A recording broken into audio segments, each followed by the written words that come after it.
আমাদের প্রেমের কথা চ্যানেলটির সকল প্রকারের পাঠ গল্প দেখতে আমাদের চ্যানেলটি সাবস্ক্রাইব করে পাশে থাকা বেল আইকনে ক্লিক করুন। তলপেটের তীব্র ব্যথায় চিৎকার করে কাঁদতে ইচ্ছে করছিল, তার সাথে কোমরেও ব্যথা, তাই চোখ বন্ধ করে শুয়েছিল। আচমকে এভাবে উপরে পানি পড়ায় ভয় পেয়ে যায় সে। সুমনা অগ্নিরূপ ধারণ করছেন, এমন ভয়ঙ্কর রূপ দেখে অরিনের ভয় আরও বেড়ে যায়। ভয়ে থরথর করে কাঁপতে থাকে সে। দিহানের মা চেঁচিয়ে বলল, শান্তির ঘুম ঘুমানো হচ্ছে? বাসায় যে এত এত কাজ আছে, এগুলো করবে কে? আমার রুম মোছার কথা বলেছিলাম না তোমায়? মুছছিলে? জি জি জি, আমি যাচ্ছিলাম তো তখন। আর বলতে পারেনি অরিন কি করবে। তখন তো দিহান তাকে কোলে তুলে রুমে নিয়ে আসছিল। দিহানের মা বললেন, তখন তোমার মন চাইলো আরামে ঘুম দিবে, আর তুমি চলে আসলো, তাই তো? অরিন ভয়ে দ্রুত নাসূচক মাথা নাড়ালো। চোখ ভর্তি পানি, তার যেন পলক পড়তেই গাল ভিজে যাবে। দিহানের মা বললেন, আসো, রুম মুছে দাও, যত সব। বলেই কটকট শব্দ করে চলে গেলেন তিনি। অরিন চোখের পানি ফেলতে থাকলো। সারা জীবন ভাবতো সে সৎ মাকে নিজের মা বানাতে পারেনি, তো কি হয়েছে, নিজের শাশুড়িকে মা বানাবে। মায়ের অভাব শাশুড়িকে দিয়ে পূরণ করবে। কিন্তু এ কি রইল তার ভাগ্যে। চোখের পানিটা মুছে আস্তে আস্তে পা বাড়ালো দিহানের মায়ের রুমের দিকে। দুপুরে দিহান সার্ভেন্টকে দিয়ে ভাত পাঠিয়ে দিছিল, সাথে একটা চিরকুট ছিল, সেখানে লেখা, বাইরে বের হইও না। হয়তো এখন বাহিরে দেখলে দিহান রাগ করবে, কিন্তু তারই বা কি করার আছে। অরিন রুম মুছতে লাগলো। একটু মুছতেছে তো একটু পর পর তলপেট চেপে ধরছে, ঝরঝর করে চোখ থেকে পানি পড়ছে। পেটের ব্যথায় অরিনের ইচ্ছে করছে ফ্লোরে গড়াগড়ি করে কান্না করতে। কোনো রকম রুমটা মুছে অরিন নিজের রুমে এসে পেট চেপে ধরে খাটের মাঝখানে শুয়ে পড়ল। কিছুক্ষণ পরে দিয়া অরিনের পাশে এসে বসে বলল, ভাবি, ভাবি ডাক শুনে মুখ তুলে তাকালো অরিন। দিয়া তার দিকে তাকিয়ে আছে। দিয়ার মুখে ভাবি ডাক শুনে এত ভালো লাগছে কেন তার। অরিন বসে বসে বিস্মিত হয়ে তাকালো দিয়ার দিকে। দিয়া তার চুল তুলে নরম হাত দিয়ে অরিনের চোখের পানি মুছে দিল। বোতলে হাত দিতে দেখলো পানি নাই, গ্লাসে একটু পানি আছে। ওইটা নিয়ে অরিনের দিকে একটা ট্যাবলেট বাড়িয়ে দিয়ে বলল, এটা খেয়ে নাও না ভাবি, পেট ব্যথা কমে যাবে। দিয়ার মুখের ভাবি ডাকের কাছে তার পেট ব্যথা তুচ্ছ হয়ে গেল। অরিনের মনে অন্যরকম একটা অনুভূতি হচ্ছে, সুখ সুখ লাগছে। দিয়া ট্যাবলেট অরিনের মুখে ঠুকিয়ে দিল। অরিন খেয়ে নিল। দিয়া বলল, আম্মুর কথায় রাগ করো না ভাবি, আমার আম্মু এমন না গো, কিন্তু ওই যে তোমার উপর রেগে আছে। আমি তোমাদের সম্মানটা নষ্ট করে দিলাম, তাই না দিয়া? না ভাবি, এভাবে ভেবো না, তোমার কোনো দোষ নেই। সবাই তো তাই বলে।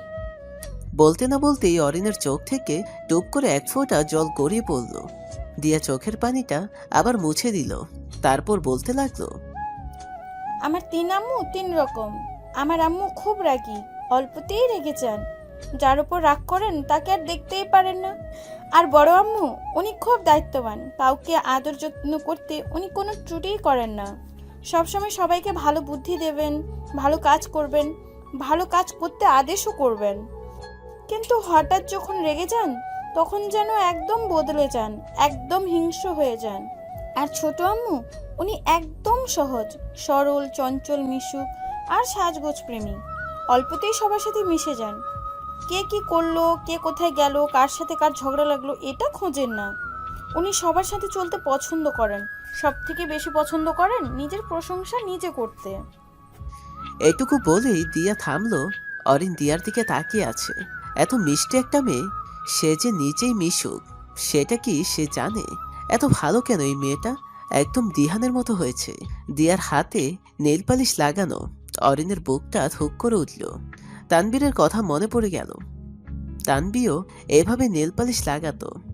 হোক, তানবি তার সৎ বোন, কিন্তু সে তো নিজের বোনের মতোই ভাবে তানবিকে। কে জানে সবাই কেমন আছে। বোন হয়েও বোনের বিয়েটা ভেঙে দিল সে। আল্লাহ কি কোনোদিন তাকে ক্ষমা করবেন? ভাবি, কি ভাবো গো? দিয়ার ধাক্কায় অরিনের ভাবাচ্ছেদ হয়। বুক ছিঁড়ে আসা একটু দীর্ঘশ্বাস ছেড়ে মুখে হাসির রেখা টেনে বলে, তুমি একদম তোমার ভাইয়ের মতো হয়েছো। যেমন দেখতে অনেক মিষ্টি, তোমাদের মুখের কথা শুনতেও অনেক মিষ্টি লাগে। তুমি দেখো তোমার বর তোমার অনেক আদর করবে। অরিনের কথা দিয়া লজ্জায় লাল হয়ে দিয়া বলল। দূর ভাবি, তুমিও না, আমি আসছি। লজ্জায় চলে গেল দিয়া। অরিন একা একাই হেসে উঠল। আসলে সত্যি সত্যি অরিনের পেট ব্যথা কমে গেছে। মনে হয় ওষুধে নয়, দিয়ার ভাবিটাকে সে সুস্থ হয়ে উঠেছে। তার ননদ এত মিষ্টি ভেবেই ঠোঁট কামড়ে হেসে ওঠে অরিন। তখনই তার রুমের লাইট নিভিয়ে দেয় কেউ। অরিন তৎক্ষণাৎ পেছনে ঘুরে তাকালো। কিঞ্চিত আলোতে স্পষ্ট দেখা যাচ্ছে শাড়ি পরা কেউ একজন এক হাতে দরজা লক করে দিচ্ছে, অন্য হাতে তার নাইফ ধরে আছে। অরিন ভয়ে চিৎকার দিতে যাবে, তখনই শাড়ি পরিহিতা সে অরিনের দিকে নাইফটি ছুঁড়ে মারল। অরিন তৎক্ষণাৎ সরে গেল। নাইফ গিয়ে দেয়ালে লাগলো। নাইফটা এতটা ধারালো যে দেয়ালে গেঁথে গেছে। অরিন ভয়ে থরথর করে কাঁপতে লাগলো। জানালা দিয়ে আসা যাদের মৃদু আলোতে দেখলো সেই মাস্ক পরা নারীকে, যে তাকে এই পর্যন্ত নিয়ে এসেছে। অরিন বুঝতে পারছে না কি করেছে সে, কেন হঠাৎ তাকে এভাবে মারতে এসেছে। অরিন ভয়ে পা পেছাতে পেছাতে কাপা গলায় বলল। কি হয়েছে? দেয়াল থেকে নাইফ তুলে অরিনের বুক বরাবর মারতে আসলো। অরিন সরে গেল। খুবটা গিয়ে ড্রেসিং টেবিলের উপর পড়ল। একটুর জন্য অরিনের লেগেই যেত, আবার সে অরিনের দিকে তেড়ে গেল। অরিন দৌড়ে দরজার সামনে যায়, ছিটকিনি খুলে ফেলে। দরজা খোলার আগেই অরিনের চুলের মুঠি ধরে অরিনকে ঘুরিয়ে অরিনের পেট বরাবর মারে। অরিন দু হাত দিয়ে ওর হাত ধরে আটকে ফেলে। ধস্তাধস্তির এক পর্যায়ে অরিন তাকে একটা ধাক্কা দিয়ে ফেলে দিয়ে দৌড়ে বেরিয়ে যাবে। তখনই অরিনের দিকে নাইফ ছুঁড়ে মারল। নাইফ অরিনের হাতে লেগে গিয়ে ছিটকে পড়ে ফ্লোরে। অরিন আ বলে আর্তনাদ করে ওঠে। ও এসে অরিনের গলা টিপে ধরে। অরিন গলা ছাড়াতে ছটফট করতে লাগে। অরিনের চোখ থেকে দুফোঁটা জল গড়িয়ে পড়ল। শ্বাস বন্ধ হয়ে আসছে। এমন সময় দরজা খুলে এসে লারা ঢুকে।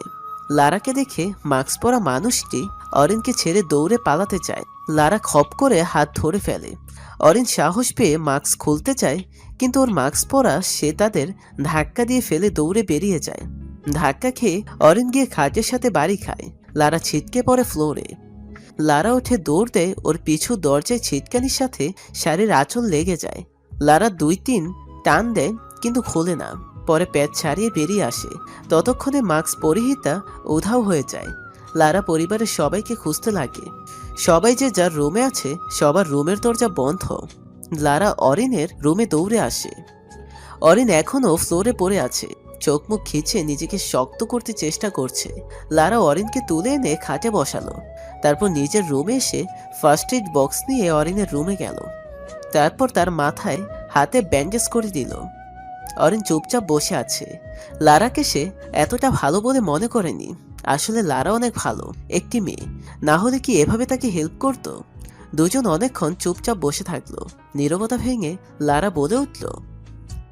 তাহলে তুমিও তার শিকার? অরিন অবাক হয়ে তাকালো। লারা কিঞ্চিত হেসে দীর্ঘশ্বাস ছেড়ে বলল। যখন প্রথম তোমাদের বিয়ের কথা শুনলাম, তখনই বুঝে গেছিলাম যে শিকারী আমাকে শিকার করেছে, সে তোমাকেও শিকার করেছে। নয়তো তোমার মতো একটা সহজ সরল বোকা মেয়ে কেন কাউকে এভাবে বিয়ে করবে? সবাই ভাবছে তুমি তাদের সম্পত্তি দেখে লোভ সামলাতে পারোনি, তাই এভাবে বিয়ে করেছো। কেন জানি আমি এটা ভাবতে পারিনি। আমার বারবার মনে হয়েছিল তুমি ওই মাস্ক পরিহিতার শিকার। আপনিও? আমার বাবা, আমার জীবন, আমার সব কিছু ওই ব্ল্যাকমেলারের হাতে। তাই তো অর্ধনগ্ন অবস্থায় একটা পরপুরুষের সামনে শুয়ে থাকতেও দ্বিধা হয়নি আমার। খুব হাসি খুশিতে জীবন চলছিল আমার। হঠাৎ করে একদিন আমার নাম্বার একটা কল আসে। আমাকে বলে আমি যদি তার কথা মতো কাজ করি আমাকে অনেক টাকা দিবে। আমি না বলে দিই, কিন্তু থামিনি। এভাবে কল আসতেই থাকে। একদিন বলে আমার বাবা নাকি তার কাছে আছে। আমি বললাম বাবা তার ঘরে আছে। সে বিদ্রুপের হাসি দিয়ে বলে আগে তো দেখি রে, কোথায় তোর বাবা? আমি গিয়ে দেখি সত্যি আমার বাবা নেই। আমি চিৎকার দিয়ে কাঁদি আমার বাবাকে ডেকে, কিন্তু আমার বাবা আসে না। আমি মামলা করতে চাই। ও বলে মামলা করলে নাকি আমার বাবাকে মেরে দিবে, আমাকে এতিম করে দিবে। বলেই ফুপিয়ে কেঁদে ওঠে লারা। অরিনের খুব কষ্ট হচ্ছে। সে জানে এই কষ্টটা কেমন। একই কষ্ট তো তাকেও খুঁড়ে খুঁড়ে খাচ্ছে। লারা চোখের পানি মুছে বলল। তুমি কেন এসব সহ্য করছো? অরিন তাচ্ছিল্য হেসে বলল। হয়তো খুব বোকা তাই। লারা অরিনের হাতের উপর হাত রেখে বলল। আমি তোমার মতোই অসহায়। আমরা দুজন একই পথের সাথী, একজনের শিকার আমরা। লড়তে হলে আমাদের দুজনকে এক হয়ে লড়তে হবে। তাই বন্ধু ভেবে আমার সব কিছু বলো প্লিজ। বললাম না বোকা আমি। হুম, তুমি বোকা নাও, তুমি অনেক বুদ্ধিমতী। আচ্ছা, তোমাকে সে মারতে চায় কেন? প্রথমে শুধু বলেছিল বিয়ে করতে, এত কিছু করতে হবে আমি জানতামই না। নয়তো নিজেকেই বলি দিয়ে দিতাম। তারপর বলল আমি যেন বউয়ের দাবি নিয়ে আসি। না বলেছিলাম বলে আমাকে অনেক টর্চার করে, আমি সহ্য করিনি। কিন্তু সে আমায় হুমকি দেয়, আমি না আসলে সে নাকি দিহানকে মেরে দেবে। দিহান মানুষটাকে মনের অজান্তেই ভালোবেসে ফেলেছি। ওনাকে নিজের স্বামী বলে মানি, হোক না সে ক্ষণিকের জন্য, তবুও তো স্বামী সে। তাই চাইনি ওনার ক্ষতি হোক। কাজ ছিল শুধু ওই বাড়িতে এসে আমি ওই বাড়ির লোকদের অপমান করব, তারপর চলে যাব। কিন্তু আমি চলে যাইনি, তাই আমাকে মারতে চাই। কেন চাই তা জানি না। তুমি কখনো দেখেছো তাকে? সব সময় মাস্ক পরে বা বোরখা পরে এসছে আমার সামনে। কখনো মুখে কিছু বলেনি, যা বলেছে সব কাগজে লেখে বা মেসেজ দিয়ে। আমার মনে হয় এইসব কিছু যে করছে এবং করাচ্ছে সে এবারেরও কেউ নয়। আমারও তাই মনে হয়। কিন্তু কে সে, আর কেনই বা এমন করাচ্ছে? আমার ওনাকে সন্দেহ হয় না। আমার তো অনেকজনকে সন্দেহ হচ্ছে। আপাতত আমি কালপ্রিটকে নয়, জানতে চাই মিহান কার সন্তান ছিল। মিহান? মিহান এই বাড়ির ছেলে ছিল সে। তার সাথে আমার 2 বছরের সম্পর্ক ছিল। সে নাকি তার মায়ের হাতে খুন হয়েছিল। একটা মা কেন তার সন্তানকে মারবে? জানি না, আমি জানতে চাইও না। এই বাড়িতে এসেছিলাম আমি এই বাড়ির সম্মান নষ্ট করতে, কিন্তু যাব আমি একটা খুন করে, আর সেই খুনটা হবে মিহানের মায়ের। লারার কথায় অরিন আটকে উঠল। লারাকে এখন ভয়ানক লাগছে দেখতে, চোখ দিয়ে যেন আগুন বের হচ্ছে। অরিন বুঝতে পারছে না কি হচ্ছে এসব। মাঝে মাঝে অরিনের মনে হয় সে পাগল হয়ে যাবে। এদিকে সে আছে, কে এসব করছে সেই চিন্তায়, আর লারা কিনা কাউকে খুন করার চিন্তা করছে। চোখটা মুছে লারা তার ঘরে চলে গেল। অরিনের কানে শুধু বাজতেছে। এই বাড়িতে এসেছিলাম আমি এই বাড়ির সম্মান নষ্ট করতে, কিন্তু যাব আমি একটা খুন করে, আর সেই খুনটা হবে মিহানের মায়ের। অরিনের ভয় হচ্ছে কি হবে আগামীতে, সেটা ভেবে তার দম বন্ধ হয়ে আসছে। দিহান রাত 10টায় বাসায় আসলো। সন্ধ্যার দিকে তন্দ্রার মা ফোন দিয়ে বলল তন্দ্রা নাকি সুইসাইড করতে যাচ্ছিল। শুনে দিহানের হসপিটালে যায়। সেখানে যাওয়ার পরে তন্দ্রার মা দিহানের হাত ধরে বিলাপ করে কান্না করে বলেন সে যেন তন্দ্রাকে বাঁচায়। তন্দ্রা নাকি দিহানকে ছাড়া মরে যাবে। তন্দ্রার প্রতি দিহানের কোনো কালের কোনো টাল ছিল না। যেটুকু ছিল সেটা শেষ হয়ে গেছে। অরিনের সাথে মা মেয়ের এমন ব্যবহার দেখে দিহান ওনাকে কিছু বলেনি, শুধু সান্ত্বনা দিয়ে বলেছে কাঁদবেন না, সব ঠিক হয়ে যাবে।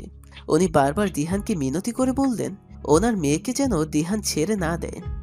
দিহান কি করবে বুঝতে পারছে না। অরিন মেয়েটা যে অনেক অসহায় এটা তার জানা হয়ে গেছে। আর তাছাড়া অরিনের প্রতি তার আলাদা একটা টান আছে। অরিনকে ছাড়া অন্য কিছু ভাবতে পারে না সে। অরিনের জন্য তাদের পরিবারের সম্মান নষ্ট হয়েছে জেনেও সে অরিনকে অপরাধী ভাবতে পারে না। নীল হয়তো ঠিকই বলেছে, সে অরিনকে ভালোবাসে।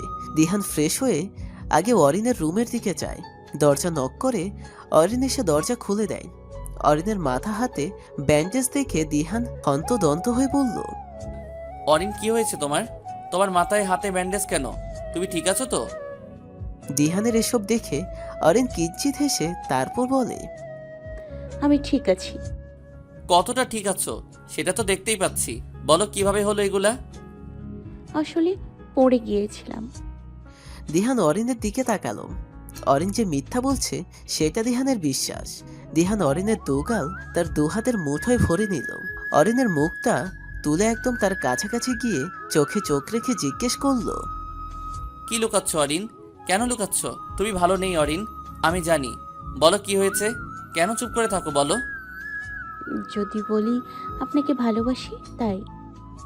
দিহান অরিনকে ছেড়ে ছিটকে সরে গেল। অরিনের মুখে এই কথাটা শুনলে তার অন্যরকম ফিল হয়, কেমন যেন বুকে ধুকপুক শব্দ করে। দিহান গলাটা একটু ছেড়ে বলল, হুম, দেখো অরিন, কথা ঘোরাবা না। আমি যা বলছি তার উত্তর দাও। কিছু হয়নি, বললাম তো পড়ে গিয়েছিলাম। খাইছো? লারা আপু ভাত দিয়ে গিয়েছিল। ওকে। দিহান চলে গেল। ইচ্ছে করছে অরিনকে একা ছেড়ে দিচ্ছে, যদিও ভয় লাগছে অরিনের ক্ষতি হয়ে যায় কিনা এটা ভেবে, তবু একা ছাড়তে হচ্ছে। খেয়ে দিয়ে রুমে চলে গেল দিহান। আজ ঘুমাবে না, আজ জেগে থাকবে। অরিনের রুমে কে যায় সেটাই সে দেখবে। রাত 3টা পর্যন্ত দিহান জেগে থাকে। অরিনের রুম থেকে একটু দূরে অন্ধকারে দাঁড়িয়ে থাকে সে। রাত 3:30, তখন একটা ছায়া এগিয়ে আসতে দেখলো। দিহান চুপটি করে দাঁড়িয়ে থাকলো। আজ সে ধরবেই কে এই কালপ্রিট, সেটা সে জানতে চায়। দিহান আগ্রহী চোখে তাকালো, কিন্তু যখন সে ছায়ার মানুষটি দেখলো তখন সে 440 ভোল্টের শক খেলো। এ কাকে দেখছে সে? এ তো আম্মু। তার মানে আম্মু কি সেদিন অরিনকে টর্চার করেছিল, আর আজও? কিন্তু কেন? দিহানের মা অরিনের রুমে ঢুকলেই দিহান দৌড়ে গেল অরিনের রুমের দিকে। দিহান হুড়মুড়িয়ে রুমে ঢুকতেই দিহানের মা ভূমিকম্প হওয়ার মতো কেঁপে উঠলেন। দিহানকে দেখে যে তিনি ভয় পেয়েছেন তা ওনার চেহারা দেখে বোঝা যাচ্ছে। ওনার খাবড়ে যাওয়া দেখে দিহানের সন্দেহের মাত্রা আরো বেড়ে যায়। খাটের দিকে তাকিয়ে দেখলো অরিন ঘুমিয়ে আছে। মাথায় ব্যান্ডেজ করা ঘুমন্ত অরিনকে একদম নিষ্পাপ লাগছে। দিহান তার মায়ের দিকে তীক্ষ্ণ চোখে তাকালো, তারপর বলল, এই রুমে কেন এসেছো? আগে বল তুই কেন এখানে? প্রশ্নটা আগে আমি করেছি আম্মু। আমি ওকে দেখতে এসেছি। যে মেয়েকে তুমি দু চোখে দেখতে পারো না, তাকে দেখতে তুমি রাত 3টায় দেখতে তার রুমে এসেছো? হ্যাঁ এসেছি, কারণ সন্ধ্যায় যখন সে আমার রুমে মুছতে গেছিল তখন তাকে অসুস্থ লাগছিল। আমার বারবার মনে হচ্ছে একবার দেখে আসি, তাই দেখতে আসছি। এখানে তুই কেন? দিহান তার মায়ের পুরো কথাটা শোনার আগে চেঁচিয়ে বলে ওঠে, জাস্ট শাট আপ আম্মু। তুমি অরিনকে দিয়ে রুম মুছিয়েছো? বাসায় সার্ভেন্ট ছিল না? নাকি মনের ক্ষোভ মিটিয়েছো ওকে কাজ করিয়ে? দিহানের চেঁচামেচিতে ঘুম থেকে উঠে যায় অরিন। চোখ খুলে তাকিয়ে দেখে দিহান আর তার মা দাঁড়িয়ে আছেন। অরিন লাফ দিয়ে উঠে বসে। অরিনের উপর রাখা ঘড়ির দিকে তাকিয়ে দেখে রাত 4টা ছুঁই ছুঁই। অরিনের মা অজানা ভয়, এত রাতে তার রুমে এদের দেখে সে ঘাবড়ে যায়।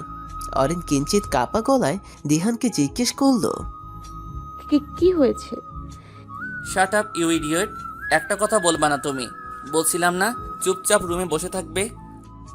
রুমে কেন থাকবে? ওকে কি এখানে ঘুমিয়ে ঘুমিয়ে খাওয়ানোর জন্য রাখা হয়েছে? দিহান আগের থেকে কিঞ্চিত গলা উঠিয়ে বলে, আপাতত তুমি নিজের রুমে যাও। ও এখানে কিভাবে থাকবে না থাকবে সবকিছু আমার কথাতে হবে। এসব কি বলছেন আপনি? তুমি চুপ করো। কি হলো, যাও না কেন? বাহ, এই রাস্তার মেয়ের জন্য তুই আমার সাথে বড় গলায় কথা বলছিস? হ্যাঁ বলছি। ও রাস্তার মেয়ে হোক আর যাই হোক, ও আমার বিয়ে করা স্ত্রী। অরিন মাথা নিচু করে দাঁড়িয়েছিল। দিহানের কথাটা শুনে মাথা তুলে তাকালো, মনে খুশির ঢেউ উঠল। দিহান তাকে নিজের স্ত্রী বলে দাবি করছে। অরিনের চোখটা ছলছল হয়ে এলো। সুমনা রাগে ফুঁসতে ফুঁসতে বললেন, স্ত্রী? কেমন স্ত্রী? রাস্তাঘাটে যাকে তাকে বলে বসে আমায় বিয়ে করবে কিনা? এমন প্রস্টিটিউট মেয়েকে স্ত্রী বলে দাবি করতে লজ্জা করে না?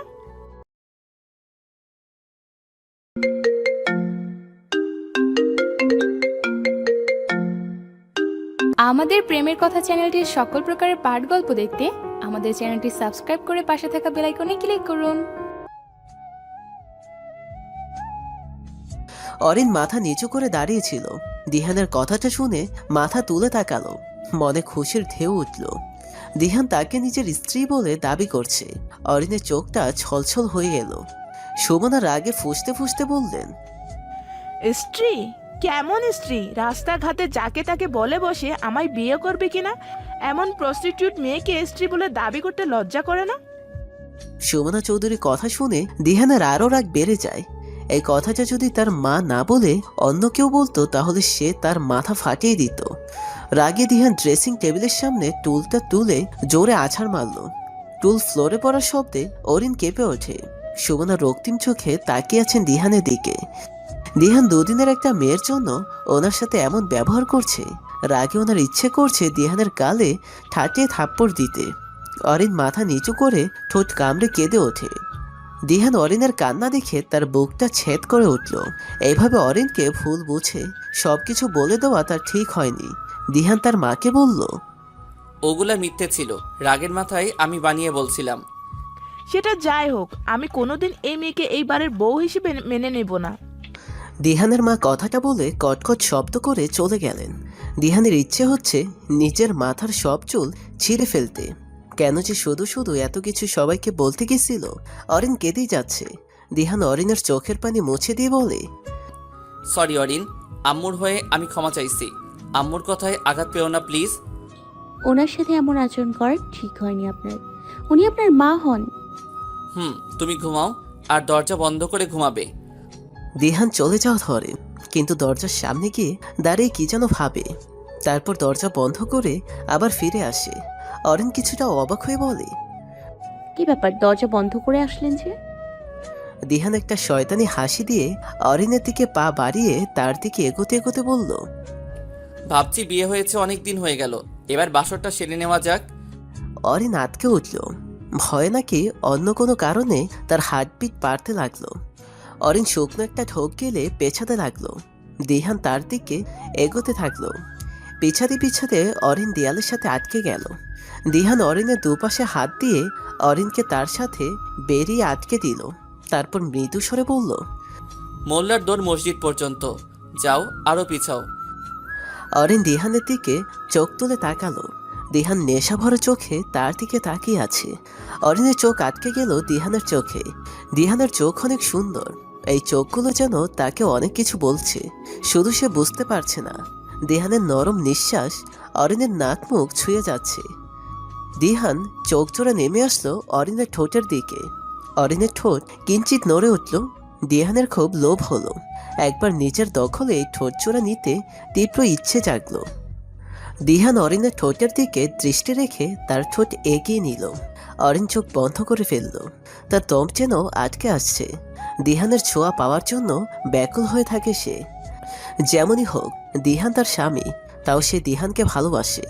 দিহানের প্রতি তার এমন ইচ্ছে থাকা অস্বাভাবিক কিছু না। কতবার যে কল্পনায় দিহানের ঠোঁটজোড়া ছুঁয়েছে, সে সেটা তার নিজেরও হিসাব নাই। আজ সত্যি সত্যি সে দিহানের ঠোঁটে ডুব দিবে। হার্টবিট তো তার বাড়বেই। কিন্তু এতক্ষণ ধরে দিহান ছুঁয়ে দিচ্ছে না কেন? দিহান কি তার দিকে তাকিয়ে আছে নাকি অন্য কিছু? অরিন এসব ভাবছিল। দিহান তখন গলা ছেড়ে কেসে উঠল।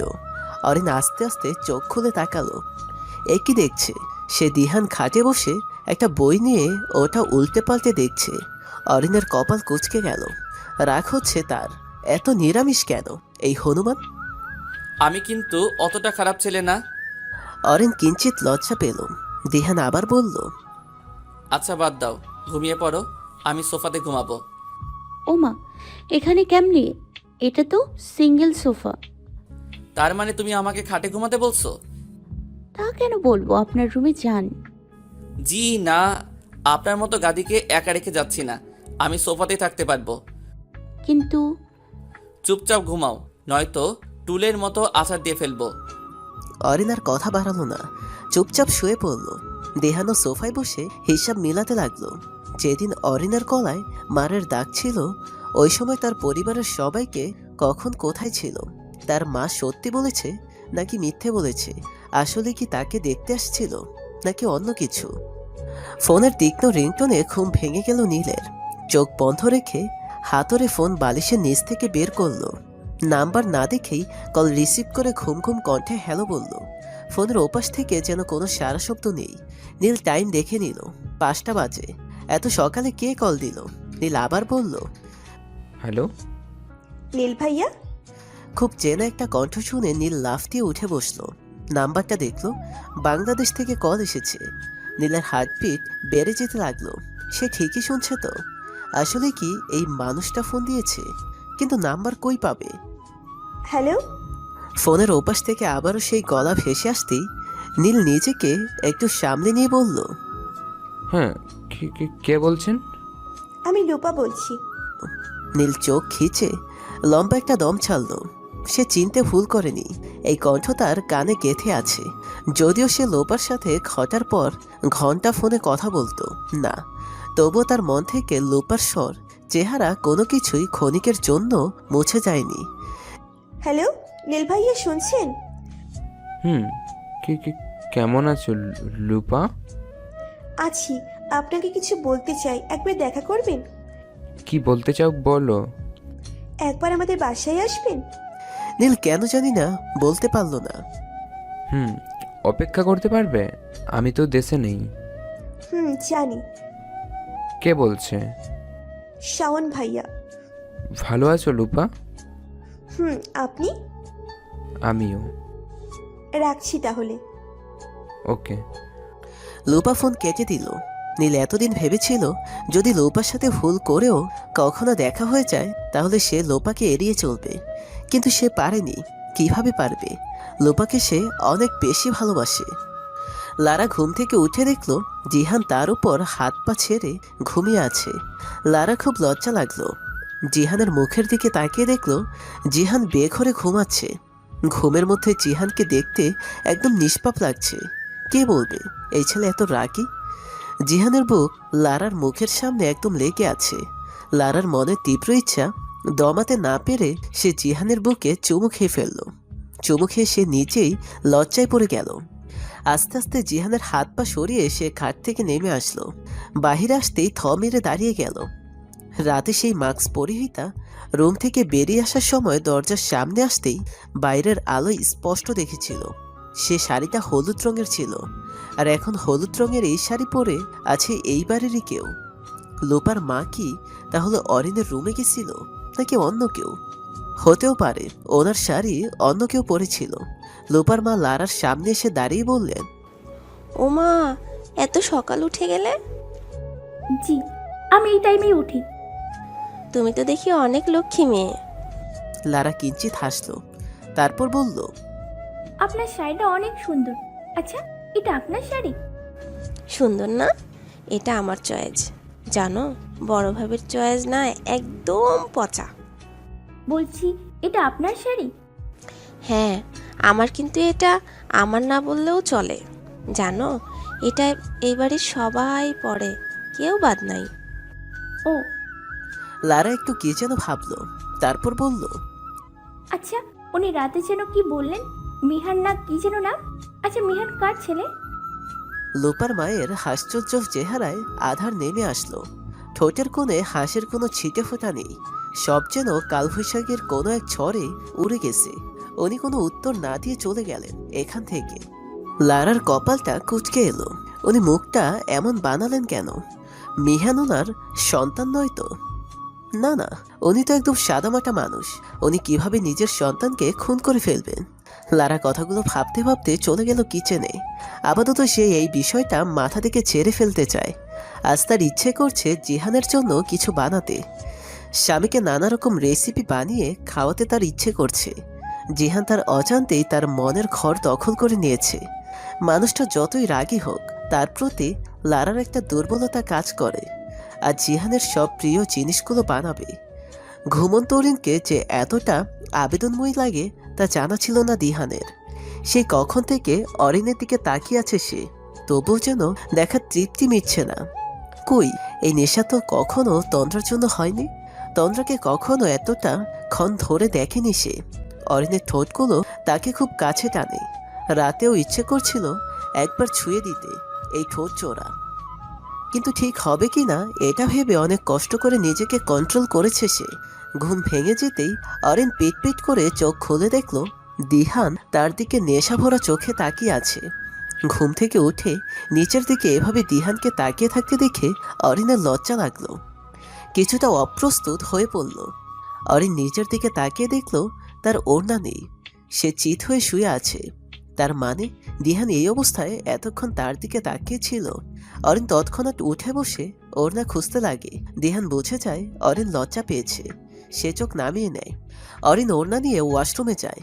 অনেকক্ষণ পর ওয়াশরুম থেকে এসে আবার শুয়ে পড়ে। দিহান অবাক হয়ে জিজ্ঞেস করে, কি ব্যাপার, আবার শুয়ে পড়লে যে? অরিন কোনো কথা বলেনি। দিহান আবার বলে, কি হলো, ওঠো। অরিন আগের মতোই চুপ থাকলো। দিহানের ভ্রু কুঁচকে এলো। দিহান সোফা থেকে উঠে এসে অরিনের পাশে বসে বলল। পেট ব্যথা করছে? অরিন এবারও চুপ। দিহান অরিনের মাথায় হাত বুলিয়ে মৃদু গলায় বলল। লজ্জা পাচ্ছ কেন? বন্ধু না আমরা, বলো পেট ব্যথা করছে? অরিন হ্যাঁ সূচক মাথা নাড়ালো। অরিনের চোখ থেকে এক ফোঁটা জল গড়িয়ে কান ছুঁয়ে গেল। দিহানের বুকটা যেন ছ্যাদ করে উঠল। অরিন কাঁদলে এত কষ্ট হয় কেন তার? দিহান অরিনের চোখের পানিটা মুছে দিয়ে বেরিয়ে এলো।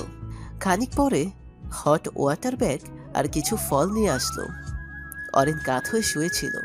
দিহান তাকে চিৎ করিয়ে তার তল পেটের উপরে ব্যাগ রাখলো। অরিনের তুলতরে নরম পেটে দিহানের হাতের ছোঁয়া লাগতেই অরিন কেঁপে ওঠে। দিহান তৎক্ষণাৎ হাত সরিয়ে নিল। তার কেমন যেন একটা ফিল হচ্ছে, বুকের ভেতর ধুকপুক করছে। বন্ধুত্বের দোহাই দিয়ে অরিনের কোলে মাথা রেখে অসংখ্যবার ঘুমিয়েছে। অরিনের কোলে ঘুমালে তার মনে আলাদা একটা সুখ পায়, যা সে অন্য কোথাও পায় না। প্রতিবারই অরিনের ছোঁয়া লাগতেই তার বুকে এভাবে ধুকপুক করছে। অরিন কেঁদে যাচ্ছে। দিহান আবারও অরিনের মাথায় হাত রেখে বলল। প্লিজ কেঁদো না, ঠিক হয়ে যাবে। অরিনের চোখ থেকে ঝরঝর করে পানি পড়তেই থাকলো। দিহানের রাগ উঠে গেল। ধমকের সরে বলে। এই কান্না থামাবা নাকি থাপ্পড় দিব? এখন কান্না করছো কেন? এখন যাও, সবার রুম মুছে দিয়ে আসো, কেয়ারলেস কোথাকার। অরিন কান্না থামিয়ে গাল ফুলিয়ে থাকলো। দিহানের হাসি পেল। অনেক কষ্টে হাসি থামিয়ে ঝুড়ি থেকে আঙ্গুর এনে অরিনকে খেতে দিল। অরিন গাল ফুলিয়েই থাকলো, হাঁ করলো না। দিহান ধমক দিয়ে বলল। কি হলো, খাও। অরিন ভদ্র মেয়ের মতো হাঁ করলো। দিহান অরিনকে কয়েকটা আঙ্গুর খাওয়ালো। অরিনের খুব বমি পেল। অরিন মুখ চেপে বসে ওয়াশরুমে যাওয়ার জন্য। দিহান বলল। কি বমি পাচ্ছে? অরিন মাথা নাড়িয়ে হ্যাঁ বলে। দিহান তাড়াতাড়ি বালতি নিয়ে আসে ওয়াশরুম থেকে। অরিনের মাথা ব্যথা পেট থাকলে তখন যদি কিছু খায় তার বমি হয়। অরিন বমি করার পর দিহান অরিনকে পানি খাইয়ে শুইয়ে দিল। বালতিটা নিয়ে ওয়াশরুমে গিয়ে ফ্রেশ হয়ে এসে অরিনের পাশে বসলো। অদ্ভুত বিষয়টা হলো, বমি জিনিসটা তার অনেক ঘৃণা লাগে, অথচ আজ তার কোনো রকম খারাপ লাগছে না। আপনি এবার আপনার রুমে চলে যান, সবাই আপনাকে খুঁজবে। ভাঙা গলায় কথাটা বলে অরিন দিহান বলল। নিজে চিন্তা করো। কেউ দেখে ফেললে আপনাকে কথা শোনাবে। তাতে তোমার কি? চুপচাপ হয়ে থাকো। অরিন আর কথা বাড়ালো না। দিহান বসে আছে দেখে মনে হচ্ছে সারা রাত সে ঘুমায়নি। অরিন একটু সরে গিয়ে দিহানকে বলল। আবার আপনি শুয়ে পড়েন এখানে। দিহান অরিনের দিকে একবার তাকালো, তারপর শুয়ে পড়ল। একটু শোয়া তার বড্ড প্রয়োজন। সারা রাত তার ঘুম হয়নি। অরিনকে একবার বলতে চাইছিল আমি। যদি কিছু মনে না করো, আমি একটু শুই এখানে। পরক্ষণে বলেনি, যদি অরিন খারাপ কিছু ভাবে তাই। দিহান অরিনের দিকে ঘুরে শুইল। এক খাটে দুটো মানুষ দুই প্রান্তে শুয়ে একজন আরেকজনের চোখে ডুবে যাচ্ছে। দিহানের এমন নেশা ধরা চোখ অরিনের মনে অন্যরকম ঢেউ তুলছে। অরিন চোখ নামিয়ে নিল। দিহান তাকিয়ে থাকলো অরিনের দিকে। কোনো একদিন সেই মেয়েকে বলেছিল কালো, অযোগ্য, অসামাজিক, আরো কত কি। অথচ আজ এই মেয়েটা তার সব থেকে প্রিয় একটা মানুষ। সারাদিন তাকিয়ে থাকলেও যেন মন ভরবে না। কিছুক্ষণ পরে অরিন আচমকা ডুকরে কেটে ওঠে। দিহান অবাক হয়। আরে কাঁদো কেন? অরিন কিছু বলে না, হেঁচকি তুলে কাঁদতে থাকে। দিহান অরিনের দিকে এগিয়ে আসে। কি হয়েছে অরিন? দিহানের প্রশ্নে অরিন আরো বেশি কাঁদে। তার কষ্ট হচ্ছে, দিহানকে সে ঠকাচ্ছে, এটা ভাবতেই তার বুক ফেটে যায়। দিহান অরিনকে বলেই যাচ্ছে অরিন কেন কাঁদছে, এটা যেন একবার বলে। দিহানের আহ্লাদি গলা শুনে অরিনের কষ্ট আরো বেড়ে যায়। দিহান বলে। প্লিজ কেঁদো না, বলো কি হয়েছে? খুব ব্যথা করছে? কষ্ট হচ্ছে তোমার? বলো প্লিজ, ডাক্তার ডাকবো? অরিন কেঁদে কেঁদে বলল। আত্মহত্যা মহাপাপ কেন বলবেন?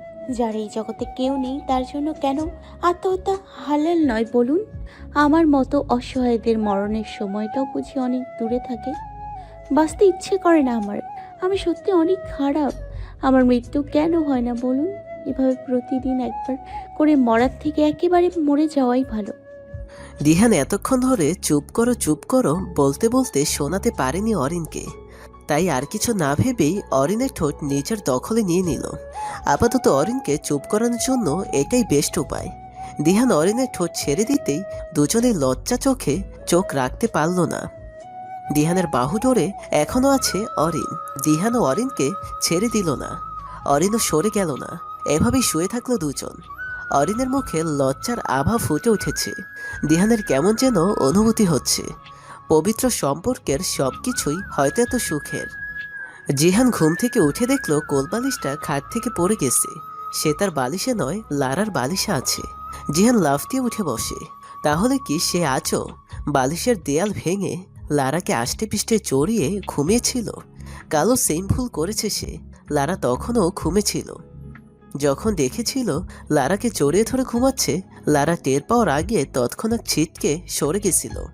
লজ্জা লাগছিল খুব, আবার মনে অনেক কিছু আসল। মন চাইছিল একটা অপরাধ করে ফেলুক, লারার সাথে নিজেকে জড়িয়ে নিক। আজও দিহানের লজ্জা লাগছে। লারা আগে উঠছে, আল্লাহ জানে সে কিভাবে ঘুমাচ্ছিল। লারা তাকে নিয়ে কি ভাববে এটা ভেবে লজ্জাটা আরো বেড়ে যাচ্ছে। জিহান ফ্রেশ হয়ে এসে কিছুক্ষণ রুমে বসে থাকলো। বের হতে তার লজ্জা লাগছে। লারার সম্মুখীন হয় যদি সেই ভয়ে, কিন্তু কি বা করার, বের তো হতেই হবে। জিহান রুম থেকে বেরিয়ে নিচে আসলো। ডাইনিং রুম থেকে কিচেনটা খুব ভালোভাবেই দেখা যায়। লারা কোমরে আঁচল বেঁধে কাজ করছে, পেট অনেকটা উন্মুক্ত হয়ে আছে। দিহানের চোখ পড়তেই চোখ ফিরিয়ে নিল, কিন্তু ফিরিয়েও লাভ হলো না। আবার তার চোখ আপনা আপনি চলে গেল লারার ফর্সা উন্মুক্ত পেটে। নীল শাড়িতে ফর্সা নারীদের বুঝি আরো সুন্দর লাগে। জিহানের অবাধ্য চোখ বারবার লারার দিকে যাচ্ছে। রোহান সিঁড়ি বেয়ে নেমে আসছে, তার মানে রোহান এসে ডাইনিং টেবিলে বসবে। তাহলে তো কিচেনে তাকালে রোহানও। জিহান উঠে গিয়ে লারার পাশে দাঁড়ালো। কি বলবে সে বুঝতে পারছে না। লারার সাথে কথা বলতে গেলে তার এই একই সমস্যা, কি বলে সম্বোধন করবে সেটাই বুঝতে পারে না। জিহান ইতস্তত বোধ করে চলে যাচ্ছিল। রোহান বসে আছে দেখে আবার ঘুরে আসে। লারা তার কাজ করেই যাচ্ছে। জিহান একটু গলা ছেড়ে বলল, হুম, তো তো তোমার পেট দেখা যাচ্ছে।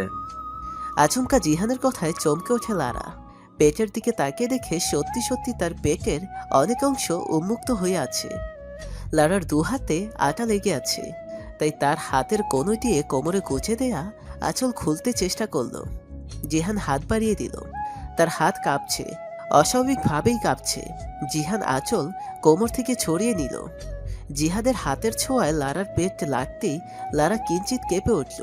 পুরো শরীরের লোম দাঁড়িয়ে গেল। জিহান এক মুহূর্ত দাঁড়ায়নি, চলে আসে ওখান থেকে। বুকের ভেতর তার হাতুড়ি পেটাচ্ছে কেউ। লারার প্রতি নেশা ধরে যায় তার, তাই দূরে দূরে থাকা ভালো। এদিকে লজ্জায় লারা লাল হয়ে গেছে। এমনিতেই সে লজ্জায় আছে, এখন আবার লজ্জা পেলে কি দরকার ছিল। কোমরে কাপড় গোছা, নিজেকে নিজে গালি দিতে দিতে কাজ করতে লাগলো। দিশার একটা বদ অভ্যাস আছে, সেটা হলো সে ঘুম থেকে উঠে এসে আগে তার ভাইয়ের রুমে আসবে, পরে ভাইকে নিয়ে ডাইনিং টেবিলে যাবে। দিশা দিহানের রুমে ওকে দিল, দিহান রুমে নাই। ভাবলো দিহান হয়তো নিচে চলে গেছে, তাই সে নিচে চলে আসলো। নিচে আসার পরে দেখলো সবাই আছে, কিন্তু দিহান নেই। দিশা বলল, কি ব্যাপার ভাইয়া, এখনো আসেনি? সুমনা কিচেন থেকে পানি এনে টেবিলে রাখছিলেন। দিশার কথায় হাতের জগটা ঠাস করে টেবিলে রাখলেন। একটু জোরে রাখায় জগ থেকে কিছুটা পানি ছিটকে পড়ে আশেপাশে। সবার দৃষ্টি যায় সুমনার দিকে। তিনি হনহন করে কিচেনে চলে যায়। দিশানার উপর প্রচুর রাগ চেপে আছে ওনার। অরিনের জন্য দিহান ওনাকে রুম থেকে বের হতে বলে। সামান্য একটা মেয়ের জন্য ওনার সাথে তর্ক ধরে। সুমনা রাগে ফুঁসতে ফুঁসতে হানিফ চৌধুরীর জন্য রুটি নিয়ে যান। সবাই ওনার দিকে জিজ্ঞাসুক চোখে তাকিয়ে থাকে। উনি কোনো ভনিতা না করে বলেন, দিহান ওই মেয়ের রুমে আছে। সুমনার কথায় সবাই অবাক হয়ে তাকায়। দিহানের বড় চাচ্চুর রাগ সপ্তম আকাশে উঠে যায়। উনি দিহানকে বলেছিলেন অরিনকে কোনোদিন তিনি এই বাড়ির বউ বলে মেনে নেবেন না। আগেই বলেছিলেন দিহান যদি কোনোদিন এই মেয়েকে মেনে নেয় তাহলে তিনি দিহানের সাথে সম্পর্ক বিচ্ছেদ করে দিবেন। দিহান আজ অরিনের রুমে, মানে সে অরিনকে মেনে নিয়েছে। রাগে গিজগিজ করতে করতে উনি হানিফ চৌধুরীর দিকে তাকিয়ে বললেন,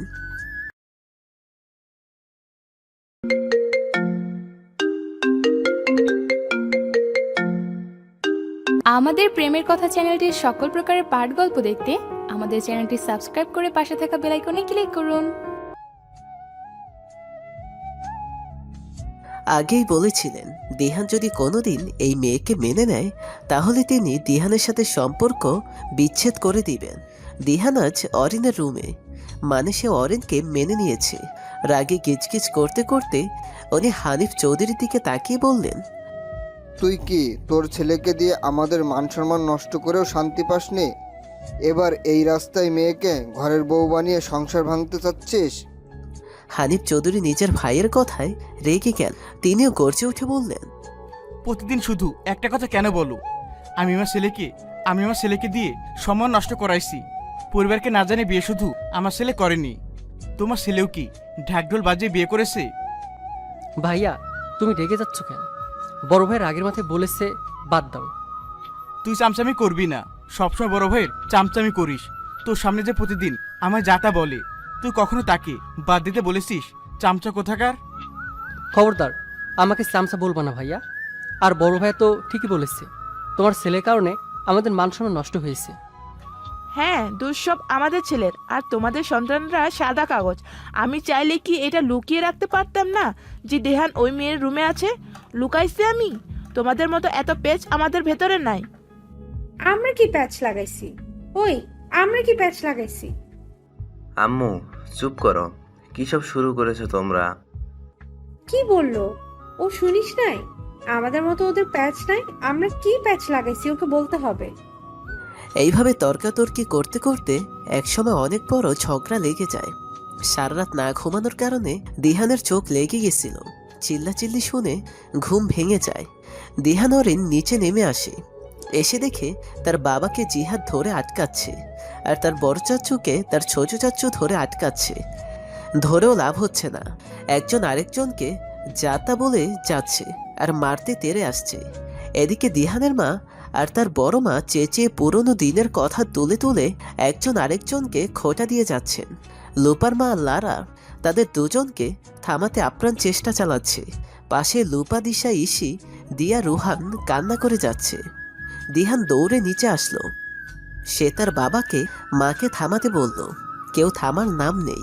লারার কষ্ট হচ্ছে, কত শখ করে এত কিছু বানালো, আর এখন কি না এই পরিস্থিতির সৃষ্টি হলো।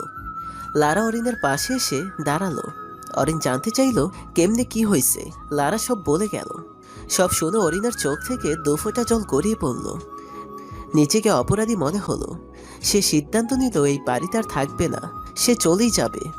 যতদিন সে এই বাড়িতে থাকবে ততদিন এভাবে ঝগড়া হবে। তার জন্যই আজ এই শান্তিনীরের অশান্তির ছায়া নেমে এসেছে। চলে যাওয়া উচিত। তার কি লাভ মিথ্যা সম্পর্কের টানে এই সুন্দর সংসারে আগুন জ্বালিয়ে? যে বাড়িতে কখনো তর্কাতর্কি হতো না, সে বাড়িতে এখন গালাগালি, মারামারি পর্যন্ত নেমে গেছে। স্বপ্নের মতো সুন্দর ছিল এই পরিবার। দিহানের দাদা স্বর্গের সুখ খুঁজে পেতেন এই বাড়িতে, তাই এই বাড়ির নাম দিয়েছিলেন শান্তিনীর। ঝগড়া বিবাদ কি, সেটাই এই বাড়িতে থাকা সন্তানেরা কখনো সামনে থেকে দেখেনি। ছোট থেকে বড় হয়েছে সুখের রাজ্যে।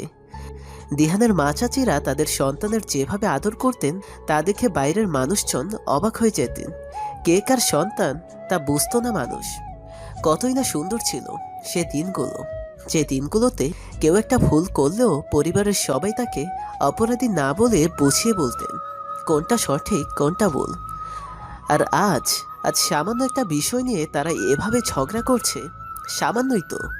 মিহানের মৃত্যুর মতো বিষয়টা যদি সবাই চুপ করে মেনে নিতে পারে, তাহলে দিহানের বিয়েটা আর কি এমন অপরাধের? দিশা কেঁদে কেঁদে দিহানকে সবকিছু বলে দিল। সব শুনে দিহানের রাগ উঠে গেল, তবু সবাইকে থামাতে চাইল। দিহান অনেকটা চেষ্টা করেও যখন ঝগড়া থামাতে পারেনি, তখন অ্যাকোরিয়াম তুলে জোরে আছাড় মেরে ফ্লোরে ফেলল। সাথে সাথেই স্তব্ধ হয়ে গেল সবাই। অ্যাকোরিয়াম ভেঙে গিয়ে তার ভেতরে পানি ভেসে গেল পুরো ফ্লোর। গোল্ডফিশগুলো ফ্লোরে লাফাতে লাফাতে এক জায়গা থেকে আরেক জায়গায় যেতে লাগলো। দিহান চেঁচিয়ে বলে উঠল, সব সমস্যা অরিনকে নিয়ে, তাই তো? ওকে ফাইন, তোমাদের সমস্যার সমাধান করে দিচ্ছি আমি। দিহান বড় বড় পা ফেলে উপরে চলে গেল। খানিক পরে লাগেজ নিয়ে এসে অরিনের হাত ধরে বলল, চলো অরিন। অরিন অবাক হয়ে তাকালো। দিহান তাকে বাসা থেকে বের করে দিবে। সে তো এমনিতেই চলে যেত। লারা দৌড়ে এগিয়ে এসে মিনতির স্বরে বলল, এমন কাজ করো না দিহান, একসাথে থাকতে গেলে ঝগড়া হবে, আবার মিল হবে। এসব কি ধরে পারবা? আমি যেমন এবাড়ির বউ, ও তেমন এই বাড়ির বউ। ওকে বের করে দিও না প্লিজ। আপনি কেমনে ভাবলেন ভাবি আমি অরিনকে বাসা থেকে বের করে দিব? আর হ্যাঁ, আপনি যেমন এই বাড়ির বউ, অরিনও তেমনি এই বাড়ির বউ। এটা আমাকে নয়, আপনার শ্বশুরকে বলুন। যে বাড়িতে আমার স্ত্রীর কোনো মূল্যই থাকবে না, সেই বাড়িতে থাকার মতো ছেলে আমি নই। চলো অরিন। দিহানের মা এগিয়ে এসে বললেন, তুই কেন এই মেয়ের জন্য বাড়ি ছাড়বি? ও যেখানে যাওয়ার যাক, তুই চুপচাপ রুমে যা। দিহান তার মাকে কিছু বলতে গিয়েও থেমে গেল। রাগে তার শরীর কাঁপছে, কপালের রগ ফুলে উঠছে, চোখ দিয়ে যেন আগুন ঝরে পড়ছে। অরিনের হাত ধরে টেনে নিয়ে সদর দরজার বাইরে আসলো। অরিন অবাক হয়ে দিহানের দিকে তাকিয়ে আছে। দিহান তাকে টেনে নিয়ে যাচ্ছে। দিহানের মুখে আমার স্ত্রীর কথাটার মাঝে যে এত সুখ আছে, তা হয়তো না শুনলে সে জানতই না। দিহান অরিনকে নিয়ে শান্তিনীরের গেট পেরিয়ে এলো।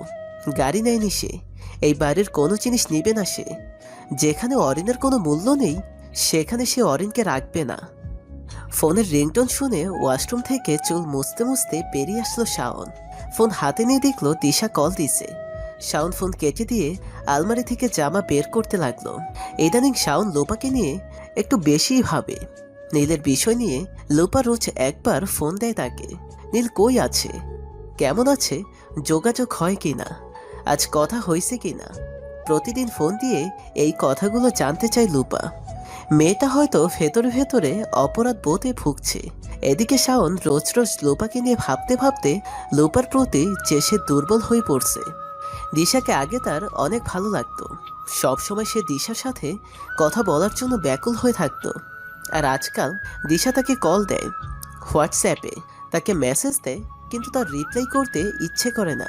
তাহলে কি দিশার প্রতি তার ভালোবাসা ছিল না? ওটা শুধু ক্ষণিকের মোহ ছিল? ভেবে পায় না শাওন। জামা কাপড় বের করে সেগুলো পরে নিল। এরই মধ্যে দিশা আরও ৩-৪ বার কল দিয়ে দিল তাকে। মনে হয় সিরিয়াস কিছু। শাওন এসে ফোন ধরতেই ফোনের ওপাশ থেকে দিশার কান্না ভেসে এলো। হাউমাউ করে কাঁদছে দিশা। শাওনের বুক মোচড় দিয়ে ওঠে। দিশা কাঁদছো কেন? কি হয়েছে? দিশা কাঁদতে কাঁদতে বলল, ভাইয়া বাসা থেকে বেরিয়ে গেছে। কই গেছে? জানি না, রাগ করে বেরিয়ে গেছে। কি রাগ করে? কার সাথে রাগ করে? দিশা একে একে সবকিছু খুলে বলল। শাওন দিশাকে সান্ত্বনা দিয়ে বলল, ঠিক আছে, আমি দেখছি কই গেছে। তুমি কেতো না, বাসায় সবার খেয়াল রেখো। শাওন ফোন রেখে দিয়ে নীলকে ফোন দিল। নীলের সাথে কথা বলে সবকিছু জানালো। নীল বলল সে আজই দেশে আসবে। আর এখন যেন শাওন দিহানকে খোঁজে। নীল ছাদ থেকে দৌড়ে নেমে এসে নিজের ব্যাগপত্র গোছাতে লাগলো। শামু বসে বসে টিভি দেখছিল। এভাবে নীলকে দৌড়ে আসতে দেখে সে অবাক হলো। শামু হচ্ছে নীলের খালাতো বোন। শামুর মা অবশ্য নীলের আপন খালা নয়, নীলের মায়ের মামাতো বোন দুঃসম্পর্কের আত্মীয় হলেও নীলকে তারা খুব আদর যত্ন করছে। ইন্ডিয়ায় আসার পরে নীল যখন তাদের এখানে এসেছিল 2 দিন থেকে, তারপর সে একটা বাসা দেখে চলে যাবে বলে ওনারা নীলকে আর যেতে দেয়নি। শামু নীলের দরজার সামনে এসে দাঁড়ালো। খোলা দরজার মধ্যে ঠক ঠক শব্দ করে নক করলো। নীল তাকালো। Black T shirt, black jeans পরা শামু দাঁড়িয়ে আছে। চুলগুলো খুব সুন্দর করে মাথার উপরে বেঁধে রাখছে। ছোট ছোট চুলগুলো বেল্টের চাপে খাড়া হয়ে দাঁড়িয়ে আছে। যে চুলগুলো বেল্ট আটকে থাকেনি, ওগুলো সব কপাল জুড়ে ছড়িয়ে আছে। শ্যামুর টানা টানা বড় চোখগুলো অনেক সুন্দর, গোল ঠোঁট গোলাপের পাপড়ির মতো দেখতে। নীল মুচকি হেসে বলল, আরে সামুচে, আসো। শ্যামু এসে নীলের লাগেজ গোছালো। দেখে অবাক হয়ে বলল, কি ব্যাপার, লাগেজ গোছাচ্ছ যে? দেশ থেকে কল এসেছে, যেতে হবে আর্জেন্ট। সত্যি? শ্যামু এমনভাবে উত্তেজিত হওয়ায় নীল কিঞ্চিত অবাক হলো। মনে হয় তার চলে যাওয়া নিয়ে শ্যামু খুব খুশি। নীল মুখে হাসির রেখা টেনে বলল, সত্যি। শ্যামু 1-2 না ভেবে নীলের হাত ধরে ফেলল। তারপর বলল, নীল ভাই প্লিজ প্লিজ প্লিজ মাম্মাকে বলো তোমার সাথে আমাকে বাংলাদেশ যেতে দিতে। আমার না খুব ইচ্ছা আমি বাংলাদেশ যাব। প্লিজ মামাকে বলো প্লিজ। নীল হেসে ওঠে। শ্যামু একদম বাচ্চা একটা মেয়ে, এইবার এইচএসসি দিয়েছে, তবুও তার বাচ্চামো যায়নি। নীল বলল, ঠিক আছে, আমি আন্টিকে বলছি, দেখি উনি কি বলেন। মাম্মার কোনো কথা শুনতে হবে না তোমাকে, তুমি শুধু বলেই চলে আসবে আমি কি রেডি হচ্ছি। শ্যামু নাচতে নাচতে রেডি হতে চলে গেল। নীল শ্যামুর মাকে বলল, গিয়ে উনি প্রথমে নামত করলেন। নীল বলল তার মা বলেছেন তিনি যাওয়ার জন্য, পরে কি মনে করে যেন যেতে বললেন। মায়ের মুখে হ্যাঁ শুনে শ্যামুর খুশি আরো বেড়ে গেল। খুশিতে সে নীলকে জড়িয়ে ধরে ফেলল। নীল একটু অপ্রস্তুত হয়ে গেল। শ্যামু তৎক্ষণাৎ নীলকে ছেড়ে দিয়ে লাগেজ আনতে চলে গেল উপরে। শান্তিনীর এখন আর শান্তিনীর নাই, অশান্তিনীর হয়ে গেছে। এক একজন এক এক জায়গায় বসে আছে। সকালের নাস্তা তো আর করাই হয়নি। এরপরে মনে হয় এক গ্লাস পানিও কেউ মুখে তোলেনি। ঘড়ির কাঁটায় 5টা বাজে, কেউ এখনো কিছু খায়নি। হয়তো বিষাদের সময় এগুলো খিদেও মরে যায়। দিহানের মা এই নিয়ে 4 বার অজ্ঞান হয়েছে। লোপার বাবার প্রেশার বেড়ে গেছে। দিহানের বড় চাচুর বুকে ব্যথা বেড়ে গেছে। চোখের পলকে কি থেকে কি হয়ে গেল, কেউ কোনোদিন ভাবেওনি এমন কিছু হবে। জিহান কপালে হাত রেখে শুয়ে আছে। লারা ভয়ে ভয়ে একবার জিজ্ঞেস করছে, কিন্তু কি খেতে দেবে। জিহান তার দিকে রক্তিম চোখে তাকিয়েছিল, যেন এই চোখ লারাকে বলছিল ফাজলামি করো, তাই না? লারা ভয়ে আর কিছু বলেনি, কিন্তু তার ভেতরটা কাঁদছে। জিহান এক ফোঁটা পানিও খায়নি সেটা ভেবে। লারা রুম থেকে বেরিয়ে এসে সবার রুমে একবার গেল। সবাই যে যার মতো আছে। লারা সাহস করে কাউকে কিছু বলেনি। চলে আসে। লারা লোপার রুমে যায়। লোপা কান্না করছিল। লারাকে দেখে তাড়াতাড়ি চোখ মুছে ফেলে, যেন সে বুঝতে চায় সে ভেঙে পড়েনি। লারা এসে লোপার সামনে বসে। কিছুক্ষণ লোপা বা লারা কোনো কথা বলে না, চুপচাপ থাকে দুজন। নীরবতা ভেঙে লারা বলে, তোমার কষ্টটা আমি বুঝতে পারছি লোপা। তোমার ভাই, বন্ধু, পরিবার কোনোটাই আর ভালো নেই। না আমার কোনো ভাষা আছে তোমাকে সান্ত্বনা দেওয়ার। ধৈর্য ধরো লোপা, সব ঠিক হয়ে যাবে। লোপা হাঁটুতে মুখ গুজে কান্না করছে। তার কান্নার গতি বেড়ে যাচ্ছে। শরীরে ঝাঁকুনি দেখে বোঝা যাচ্ছে লোপা নিজেকে আটকাতে চেষ্টা করছে, কিন্তু পারতেছে না। তার ভেতর ফেটে কান্না আসছে। লারা আর এখানে বসে থাকতে পারল না, উঠে আসলো সেখান থেকে। তারও কান্না পাচ্ছে খুব। এখানে থাকলে সেও কেঁদে দিবে। দরজার সামনে এসেই থেমে গেল লারা। পেছনে ঘুরে তাকিয়ে ড্রেসিং টেবিলের ওপরে রাখা জিনিসগুলোর দিকে তাকিয়ে থাকলো। কালো রঙের ব্রেসলেটটার দিকে তীক্ষ্ণ চোখে তাকালো। লোপা তার মতো করেই কান্না করে যাচ্ছে। লারা দ্রুত পা ফেলে নিজের রুমে আসলো। গ্লাসে পানি ঢেলে ঠক ঠক করে পানি খেয়ে জোরে জোরে শ্বাস ফেলতে লাগলো। এই ঠান্ডার সময়ও সে ঘেমে যাচ্ছে। চোখ বন্ধ করে লারা নিজেকে শক্ত করার চেষ্টা করলো, পারল না। কি হচ্ছে এসব? লারার এখন অরিনকে প্রয়োজন, বড্ড প্রয়োজন। কিন্তু কিভাবে পাবে সে অরিনকে? অরিনকে কোলে নিয়ে রাস্তার মাঝখান দিয়ে হেঁটে চলেছে দিহান। অনেক দূর চলে এসেছে দিহান অরিনকে নিয়ে। সে অরিনের ছায়াও আর কাউকে দেখতে দিবে না। একটা পাহাড় অঞ্চলে উঠেছে তারা। পাহাড়ের নিচে ছোট ছোট ঘর। সেই ঘরে চলছে লাল রঙের বাতি। দূর থেকে দেখতে অনেক সুন্দর লাগছে। গাছে গাছে একটা করে জ্বালানো হারিকেন বাঁধা। সেই গাছের নিচে বসে দু একজন গল্প করছে। কেউ কেউ আগুন জ্বালিয়ে গোল হয়ে বসে আছে, কেউ কেউ বা গলা ছেড়ে গান গেয়ে যাচ্ছে। আকাশে এক ফালি চাঁদ দিহানের কোলে থাকা অরিনের মনে হচ্ছে চাঁদটা তার সাথে হেঁটে যাচ্ছে। মনে হচ্ছে এটা কোনো স্বপ্নের দেশ, স্বপ্নের সময়। অরিন দিহানের গলা জড়িয়ে আছে। 1 ঘন্টা হয়ে গেল। দিহান কোলে নিয়ে হাঁটছে। এই মানুষটা কি ক্লান্ত হয় না? দিহানকে অরিন বলল, এবার নামিয়ে দিন, আমি হেঁটেই যেতে পারবো। পাকনামো না করে চুপ থাকো। প্লিজ নামিয়ে দিন, আপনার মনে হয় হাতে ব্যথা করছে। তোমার মতো শুটকিকে নিয়ে আমি দৌড় প্রতিযোগিতা করতে পারবো। বডি দেখছো আমার? কথায় কথায় বডি দেখান কেন? আপনার মতো বডি কি আর কারোর নেই? আছে, কিন্তু সবাই তো আর দিহান নয়। অরিন কিঞ্চিত হাসলো। সত্যিই তো, সবাই কি আর দিহান হয়? দিহানের মতো একটা স্বামী পাওয়া যে ভাগ্যের ব্যাপার। দিহান নিজের সবাইকে ছেড়ে দিয়েছে শুধুমাত্র তার জন্য। এই মানুষটাকে কখনো কষ্ট দিবে না সে, কখনোই না। ওই মুখোশধারী তাকে মেরে দিলেও সে আর দিহানকে ছেড়ে যাবে না। প্রয়োজনে মুখোশধারীকে খুন করে দিবে সে, দিহানের কপাল থেকে এক ফোঁটা ঘাম এসে অরিনের নাকে পড়ল। এই ঠান্ডার মাঝে ঘেমে গেছে দিহান। ঘামবেই বা না কেন, সেই কখন থেকে কোলে নিয়ে হাঁটছে। নামিয়ে দেওয়ার জন্য অরিন বলল। আমার না বসে বসে চাঁদ দেখতে খুব ভালো লাগে। দিহানের পা থেমে গেল। অরিনকে কোল থেকে নামিয়ে দিয়ে বলল। ওকে বসো। অরিন কিঞ্চিত হেসে বসে পড়ল। সে জানতো এভাবে বললে দিহান তাকে নামিয়ে দিবে।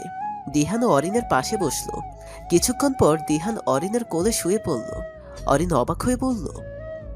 আরে শুয়ে পড়লেন কেন? তুমি তোমার চাঁদ দেখো, আমি আমার চাঁদ দেখি। বলতে বলতে দিহান অরিনের সামনে আসা চুলগুলো কানে গুঁজে দিল।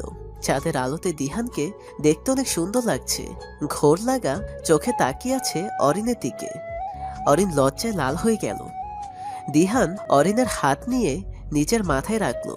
অরিন হাত বুলিয়ে দিতে লাগলো। দিহান চোখ সরাতেই পারছে না। অরিনের লজ্জা বেড়েই চলছে। এভাবে তাকিয়ে থাকলে কার না লজ্জা লাগে। দিহান অরিনকে মৃদুস্বরে জিজ্ঞেস করলো। পিরিয়ড শেষ? লজ্জা এবার অরিনের ইচ্ছে করছে মাটির নিচে ঢুকে যেতে। দিহান অরিনের গাল টিপে বলল। ইস, লজ্জাবতী দেখছি অনেক লজ্জা। এত লজ্জা থাকে কই গো? অরিন কিছু বলল না। তার খুব লজ্জা লাগছে। দিহান কিঞ্চিত হেসে চোখ বন্ধ করে নিল। অরিনকে এত লজ্জা দেওয়া ঠিক হবে না। কিছুক্ষণ পরে দিহানের ফোন বেজে উঠল। অরিন বলল। আপনার ফোন বাজতেছে। দিহান চোখ বন্ধ রেখে বলল। পকেট থেকে ফোনটা বের করে দাও, আমার ইচ্ছে করছে না। অরিন ভেবেছিল দু একটা কথা শোনাবে, কিন্তু শুনেও লাভ নেই। দিহান হলো একরোখা। নিচে যেটা বলবে সেটাই করবে। অরিন ফোন বের করলো। বের করে নাম্বারটি দেখে তার মুখটা মলিন হয়ে গেল। চোখ ছলছল হয়ে উঠল। অদৃশ্য একটা তীব্র এসে তার কলিজায় আঘাত করল। স্বামীর সাথে স্ত্রীর সম্পর্ক যেমনই থাকুক, স্বামীর ফোনে তার প্রাক্তনের কল মানে একটা মেয়ের কলিজা ছুরি চালানো। আজ দুদিন হলো দিহানের ফোনে তন্দ্রা বারবার কল দিচ্ছে। সেদিন তন্দ্রা কল দেওয়ার পরে দিহানের সাথে তন্দ্রার অনেক কথা কাটাকাটি হয়। দিহানকে তন্দ্রা মেয়ে বা চরিত্রহীন আরও অনেক কিছু বলে। এমনি অরিনের নামেও অনেক খারাপ কথা বলে। দিহান সেদিন রাগে তন্দ্রাকে গালাগালি করছে। তন্দ্রার নাম্বার ব্লক করে দিয়েছে। তন্দ্রার নাম্বার ব্লক করার পরে তন্দ্রা তার মায়ের ফোন থেকে কল দেয়। দিহান সে নাম্বারটিও ব্লক করে দেয়। তন্দ্রা থেমে থাকছে না, বারবার নতুন সিম দিয়ে ফোন দিচ্ছে। দিহানও নিজের নাম্বার বন্ধ রাখতে পারছে না। যদি বাসা থেকে কেউ কল দেয় সেইটা ভেবে যতই রাগ থাকুক, মায়া তো আর কেটে যায়নি। বাবা অসুস্থ, মাও অসুস্থ, কখন কি ঘটে যায় কে জানে। কিন্তু অরিন নিজেকে সামলাতে পারে না। যতবারই দিহানের ফোনে কল আসে ততবারই সে কেঁদে দেয়। কান্নাটা তার নিজের অজান্তেই চলে আসে, চাইলেও আটকাতে পারে না। দিহানের সাথে অরিনের এখনো স্বামী স্ত্রীর সম্পর্ক গড়ে ওঠেনি। না তন্দ্রার সাথে দিহান কথা বলে, তবু অরিনের কষ্ট হয়, বুক ফেটে যায় দিহানের ফোনে কল আসলে। দিহানের ফোনের রিংটোনের শব্দ তার কলিজায় বিষাক্ত তীরের মতো লাগে। যে কেউ কল দিল তার মনে হয় তন্দ্রা কল দিছে। আজ দুপুরে দিহানের ফোনে দিহানের এক টিচার কল দেয়। দিহান ফোন নিয়ে উঠোনে বের হয়ে ফোনে কথা বলে। কথা শেষে যখন ঘরে যায় তখন দেখে অরিন কান্না করছে। কেন কান্না করছে জিজ্ঞেস করতেই অরিন দিহানকে বলে। আপু ফোন দিয়েছিল তাই না? টিচারের সাথে কথা বলে দিহানের মেজাজ এমনিতেই খারাপ হয়ে গেছিল। অরিনের কথা শুনে রাগ উঠে যায় আর সে চেঁচিয়ে বলে, এখন কি আমাকে ফোন ইউজ করা ছেড়ে দিতে হবে? রাগে দিহান ঘর থেকে বেরিয়ে যায় আর আসে না ঘরে। অরিনরা যেখানে থাকে সেখানে ছোট ছোট কয়েকটা ঘর। একটা ঘরে একজন বৃদ্ধা মহিলা আর ওনার স্বামী থাকেন। এর থেকে আরেকটু দূরে আরেকটা ঘরে একজন মধ্যবয়সী মহিলা, ওনার নাম জেসমিন। উনি একা থাকেন। আর একটা ঘরে দিহান আর অরিন থাকে। জেসমিনকে অরিন খালা বলে সম্বোধন করে। দিহান ওনাকে খালা বলে ডাকে, তাই ওনার জন্যই দিহান অরিনকে একা ছেড়ে যাওয়ার সাহস পায়।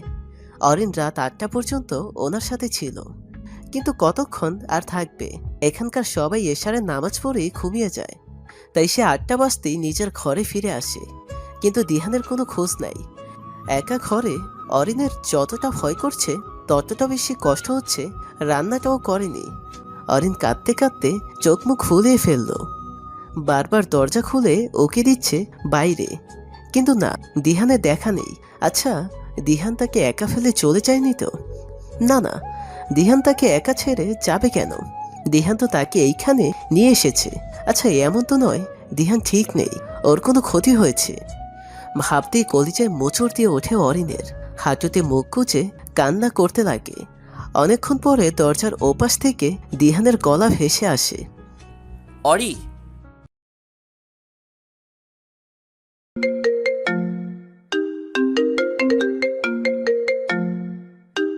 আমাদের প্রেমের কথা চ্যানেলটির সকল প্রকারের পাঠ গল্প দেখতে আমাদের চ্যানেলটি সাবস্ক্রাইব করে পাশে থাকা বেল আইকনে ক্লিক করুন। না না, দিহান তাকে একা ছেড়ে যাবে কেন? দিহান তো তাকে এইখানে নিয়ে এসেছে। আচ্ছা, এমন তো নয় দিহান ঠিক নেই, ওর কোনো ক্ষতি হয়েছে। ভাবতেই কলিজায় মোচড় দিয়ে ওঠে অরিনের।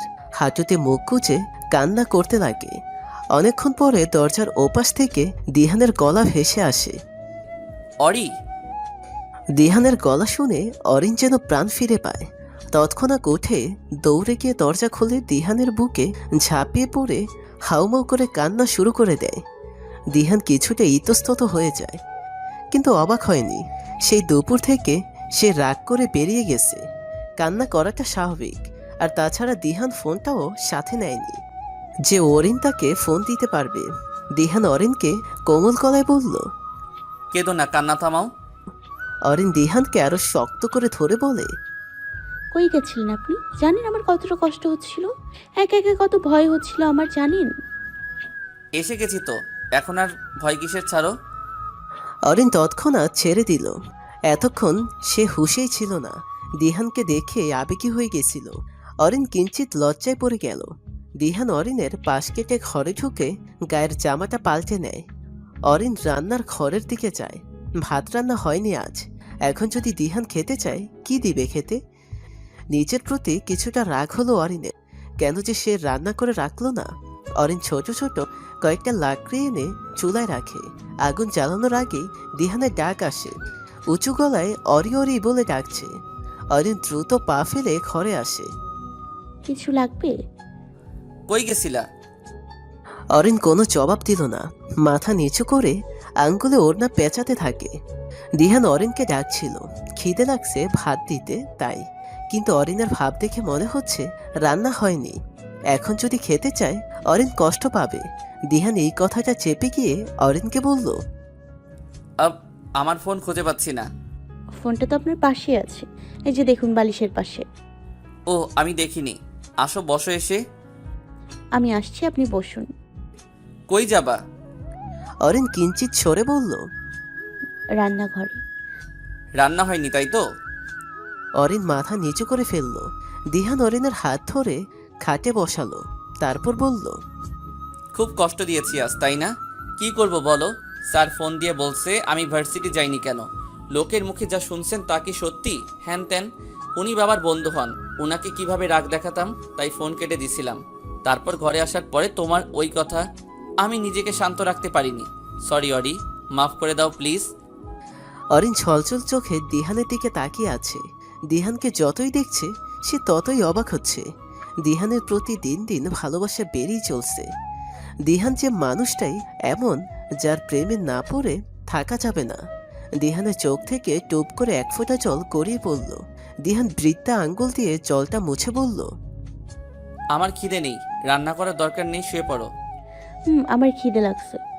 ওকে চলো, আমি তোমায় হেল্প করব। অরিন দিহান দুজন মিলে রান্নাঘরে গেল। অরিন যদিও বলেছে তার খিদে লাগছে, আসলে কিন্তু তার খিদে লাগেনি। দিহানের জন্যই সে রান্না করতে এসেছে। দিহান যে ক্ষুধার্ত সেটা তার মুখ দেখে বোঝা যাচ্ছে। দিহান অরিনকে হেল্প করতে এলেও সবকিছু দিহানই করছে। চুলায় আগুন জ্বালানো, চুলায় ভাত বসানো, মার ফেলা সবকিছুই দিহান করছে। অরিন বটি নিয়ে বসলো। বটি দিয়ে কাজ করার অভ্যাস তার নেই। দিহান অরিনকে বলে, কাঁচা মরিচ কেন? তরকারিতে দিলে ভালো লাগবে তাই। দেওয়ার দরকার নেই, এমনি ভালো লাগবে। না, লাগবে না, ওটা দিলে বেশি ভালো লাগবে। তাহলে কাটবা কেন? আস্ত দিয়ে দাও। না, আস্ত হলে আমার ভালো লাগে না। আর আমি মরিচের গুঁড়ো দিইনি এটা দিব বলে। তাহলে দাও আমার কাছে, আমি কেটে দিচ্ছি। না আমি পারবো। হাত জ্বলবে, আমার কাছে দাও। আপনারও তো জ্বলবে। জ্বললে জ্বলুক, দাও আমার কাছে। দিহান এক প্রকার জোর করে অরিনের থেকে বটি নিয়ে মরিচ কেটে দেয়। কিছুক্ষণ পরে তার হাত জ্বলা শুরু হয়ে যায়। হাত জ্বলার জন্য ঠিকমতো খেতেও পারে না। তবে অরিনকে কিছুই বুঝতে দেয়নি।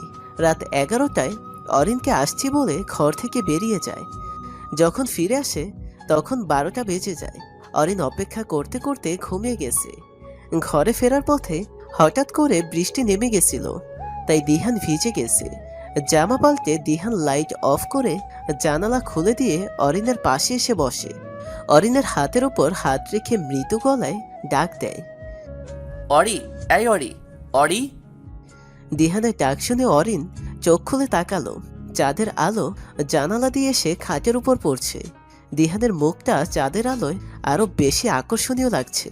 মনে হচ্ছে দুনিয়ার সমস্ত মায়া সৌন্দর্য সবকিছু দিহানের রাজত্বে। মাত্রই ঘুম থেকে ওঠা অরিনের ইচ্ছে করছে দিহানকে একটু আদর করে দিতে, দিহানের কাছে একটা রাত চাইতে, দিহান মন ভরে আদর করার জন্য শুধু একটা রাত ভিক্ষে চাইতে। দিহানের সব নিঃশ্বাসগুলো তার উপর এসে পড়ছে। সমস্ত শরীর জুড়ে শীতল শিহরণ বয়ে চলছে। দিহান অরিনের হাত ধরে বলল, একটু উঠবে? ধ্যান ভাঙল অরিনের।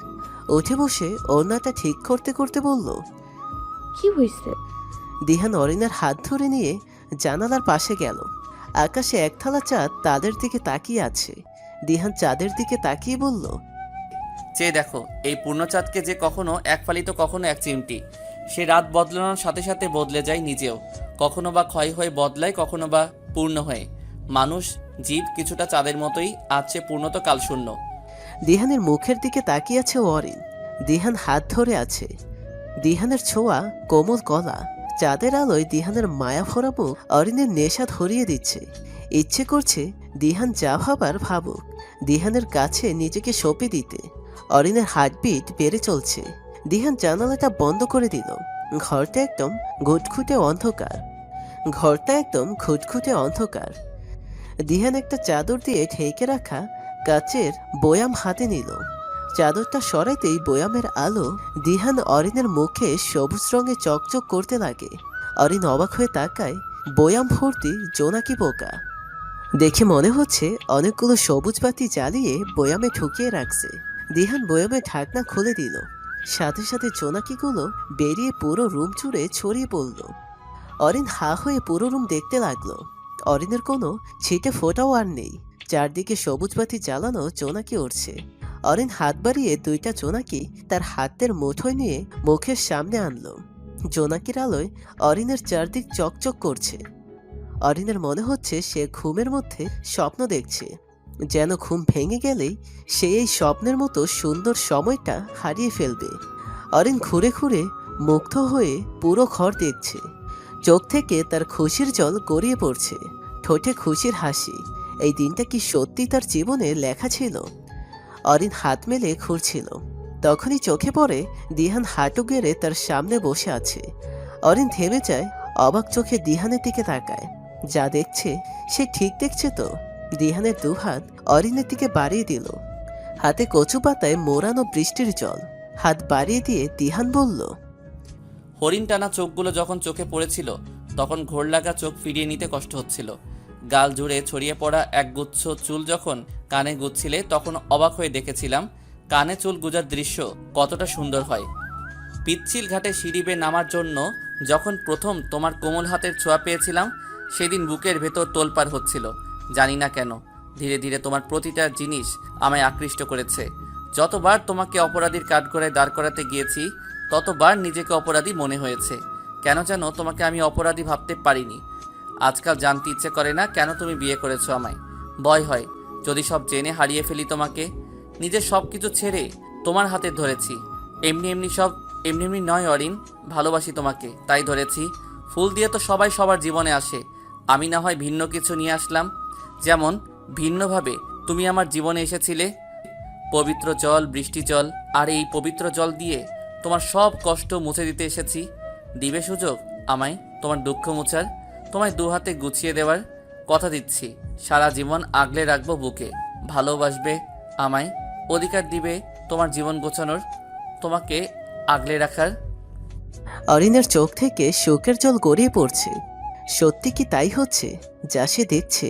দিহান তাকে ভালোবাসে, যে মানুষটাকে নিজের করে পাওয়ার জন্য সে ব্যাকুল হয়ে থাকে। সে মানুষটা তার কাছে অধিকার চাইছে। এই মুহূর্তে অরিনের মনে হচ্ছে না সে অসহায় একটা মেয়ে, মনে হচ্ছে পৃথিবীর সব থেকে সুখী নারী সে। দিহান অরিনকে আবার বলল, কি হলো অরি, দিবে না অধিকার? থাকবে না আজীবন আমার পাশে? অরিন কেঁদে কেঁদে ওপর নিচ মাথা নাড়ালো। তারপর দিহানের হাত থেকে কচু পাতায় মুড়ানো বৃষ্টি জল নিয়ে দিহানকে বলল, সব অধিকার দিব আপনার। আমার জীবনের সব কিছুতেই আপনার অধিকার দিলাম। যদি কেউ এই অধিকার থেকে বঞ্চিত করতে চায় না, সোজা তাকে উপরে পাঠিয়ে দিব, তবুও কখনো আপনাকে ছেড়ে যাব না। আজ 3 দিন হলো দেশে এসেছে নীল। এই 3 দিনে সে বাসা থেকে বের হতেই পারেনি। আজ লোপার সাথে দেখা করার জন্য বের হচ্ছে। তার সাথে শামুও যাচ্ছে। সে শামুকে নেবে না বলছিল, কিন্তু তার মা তাকে বলেন যে যেন শামুকে নিয়ে যায়, তাই বাধ্য হয়ে শামুকে সাথে নিচ্ছে। বাইকে বসে শামুর অপেক্ষা করছে নীল। এই কয়েকদিনে শামুর সাথে তার বন্ধুত্বপূর্ণ সম্পর্ক গড়ে উঠেছে। তবে শামু যে তাকে শুধু বন্ধু ভাবে না, এটা সে ঠিকই আন্দাজ করতে পারে। কিছুক্ষণ পরে শামু আসে। শামু হোয়াইট টপসের সাথে ব্ল্যাক জিন্স পরেছে। জিন্সের হাঁটুতে উরুতে ছেঁড়া নীল কিঞ্চিত কপাল কুঁচকে ফেলে এই ছেঁড়া জামাগুলো তার খুব বিরক্ত লাগে। আর মেয়েরা পরছে দেখলে তো আরো বেশি বিরক্ত লাগে। সে ছেলে হয়েও এমন জামা পরতে তার লজ্জা লাগে। আর শামু কিনা সবসময় এইগুলো পরে। শামুর উপর অধিকার ফলানো ঠিক হবে না, তাই নীল চুপ থাকলো। শামু এসে বাইকে বসে এক হাত নীলের পেট চড়িয়ে ধরল। শামুর এভাবে ধরাতে নীলের শরীরে কারেন্টের শক্টের মতো লাগে। লাগাটা স্বাভাবিক, সে একটা যুবক ছেলে। কোনো যুবতীর ছোঁয়ায় তার এমনটা হওয়া স্বাভাবিক, তার এমনটা হওয়া অস্বাভাবিক কিছু নয়। নীল বাইক স্টার্ট দেওয়ার পরে শামু কিঞ্চিত হেলে পড়ে নীলের পিঠের ওপর। নীলের পেট জড়িয়ে ধরে বসে আছে শামু। বাতাসের ঢেউয়ে শামুর সিল্কি চুলগুলো এলোমেলো হয়ে উঠছে। সূর্যের আলোর ছোঁয়ায় ক্রুযুগল কিঞ্চিত কুচকে আছে তার। টকটকে লাল গাল চিকচিক করছে রোদে। বাইকের ছোট আয়নার মাঝে এই সুন্দর দৃশ্যটা এক পলক দেখে নিচ্ছে নীল। অবাধ্য চোখ কথা শোনে না তার। না চাইতেই চলে যায় আয়নায় ভেসে ওঠা শামুর প্রতিচ্ছবিতে। সুন্দর মুহূর্তটা অবিলম্বে শেষ হয়ে যায়। শামুর মনে হচ্ছে মাত্রই তো বাইকে উঠলাম, এত তাড়াতাড়ি এসে গেলাম। বাইক থেকে নেমে নীল আর শামু একটা রেস্টুরেন্টে ঢুকলো। একটা টেবিলে বসে বসে এতক্ষণ নীলের অপেক্ষা করছিল লুপা। নীলকে আসতে দেখে খুশিতে তার মুখে হাসির ফুল ফুটে উঠল। কিন্তু নীলের সাথে অন্য একটা মেয়েকে দেখে তার সাথে সাথেই ছড়ে গেল। চেহারায় নেমে আসলো দুনিয়ার সমস্ত আধার। নীল এসে একটা চেয়ার টেনে বসলো। নীলের পাশে শামুও বসলো। নীল লুপাকে বলল, কি রে, কেমন আছিস? লুপা অবাক হয়ে তাকায়। নীল তাকে তুই করে বলছে। তার বোঝ হয়েছে দেখে নীল তাকে তুমি করে বলে। আর আজ কি না তুই? লুপা নিজেকে সামলে স্বাভাবিকভাবে বলল, জি ভালো, আপনি? আমিও ভালো আছি। শামুকে দেখিয়ে বলল, ও হচ্ছে শামিমা, আমার কাজিন। কাজিন শুনে কেন জানি লোপার খুব খারাপ লাগে। ঠোঁটে কিঞ্চিত হাসির রেখা টেনে শামিমার দিকে হাত বাড়িয়ে বলল, রূপা। শামু হ্যান্ডশেক করে বলল, শামিমা। সবাই আমাকে শামু বলেই ডাকে, চাইলে তুমিও ডাকতে পারো। আপনাদের জন্য কি অর্ডার দিব বলুন? আমার জন্য একটা কোল্ড কফি আর আইসক্রিম। নীল শামুর দিকে চোখ গরম করে তাকায়। কাল থেকে গলা বসে আছে শামুর। বারবার শামুর মা নীল আর তার মাকে কল দিয়ে বলেছেন শামুর খেয়াল রাখতে। এখন কিনা সে সব অর্ডার করছে। নীল শামুকে কিঞ্চিত ধমক দিয়ে বলল, শামু, তোমার গলা বসে আছে আর তুমি এসব খেতে বলছো? কিচ্ছু হবে না, একটুই তো খাবো। একটুও খাওয়া যাবে না। পরে অসুস্থ হলে তোমার আম্মু, আমার আম্মু কেউই আমাকে ছাড়বে না। নীল ভাই প্লিজ। ওকে ফাইন, খাও। নীল কিঞ্চিত রেগেই কথাটা বলল। শামু নীলের হাত ধরে অনুরোধের গলায় বলল, আজকেই খাবো, আর কোনোদিন খাবো না প্লিজ। ওকে। সম্মতি পেয়ে শামু নীলকে জড়িয়ে ধরে ধন্যবাদ দিল। শামুর এই একটা অভ্যাস, একটুখানি খুশি হলেই জড়িয়ে ধরে। লোপাকে তীক্ষ্ণ চোখে তাদের দিকে তাকালো। বুকটা পুড়ে যাচ্ছে তার, ইচ্ছে করছে টেবিলটা তুলে শামুর মাথায় মারতে। নীলকে ছেড়ে দিয়ে শামু সোজা হয়ে বসে পড়ে লোপাকে বলল। নীল ভাইও কফি খাবে। লোপা কিঞ্চিত হাসলো, জোরপূর্বক হাসি। নীল কি খাবে না খাবে সেটা কি নীল বলতে পারবে না? এসবও ওনাকে বলতে হবে? যত সব। মনে মনে স্বামীর কোষ্ঠী উদ্ধার করছে লোপা। শ্যামু এদিক ওদিক তাকিয়ে চারপাশ দেখতে লাগলো। নীল চুপচাপ বসে আছে, না একবার লোপার দিকে তাকাচ্ছে, না লোপার সাথে কোনো কথা বলছে। নীলের এমন আচরণ লোপার কলিজাটা ক্ষত বিক্ষত করে দিচ্ছে। যে নীল নির্লজ্জের মতো লোপার দিকে হা হয়ে তাকিয়ে থাকতো, সে নীল কিনা আজ আর চোখেও একবার তার দিকে তাকাচ্ছে না। ওয়েটার এসে তাদের কফি দিয়ে গেল। নীল কফিতে চুমুক দিয়ে লোপার দিকে না তাকিয়েই বলল, কি জানি বলবি? কি বলবি? লোপা অসহায় চোখে তাকিয়ে আছে। নীলের কি একবারও ইচ্ছে করছে না লোপার দিকে তাকাতে? কত শখ করে আজ শাড়ি পরে সেজে গুজে এসেছে সে। সবকিছু তো নীলের জন্যই। লোপা একটা দীর্ঘশ্বাস চেপে রেখে বলল, শামু আপু যদি একটু বাইরে যেতেন। না না, আপনাকে যেতে হবে না, আপনি একটু আমার সাথে বাইরে আসবেন। নীল টেবিলের দিকে দৃষ্টি রেখেই বলল, যা বলার এখানে বল, আমি কোথাও যেতে পারবো না, আর শামুকে একা বাইরে যেতে দিব না। লোপা অসহায় চোখে তাকালো। নীলের এত এত পরিবর্তন সে মেনে নিতে পারছে না। সত্যি মানুষ বড় আজব প্রাণী। কখন কাকে ভালো লেগে যায়, কখন কাকে মন দিয়ে বসে, সেটা তারা নিজেও জানে না। আজ যেটা ঘৃণিত কাজ সেটা প্রিয় হয়ে যায়, আর কাল যেটা প্রিয় তো আজ সেটা বিরক্তিকর হয়ে যায়। লোপা কষ্টটা চেপে রেখে অপরাধী গলায় বলল, সরি নীল ভাইয়া, সেদিন আমি অবুঝের মতো এমন কাণ্ড না করলে আপনাকে সবার সামনে এতটা ছোট হতে হতো না। আমাকে মাফ করে দিন প্লিজ। নীল তাচ্ছিল্য হাসল।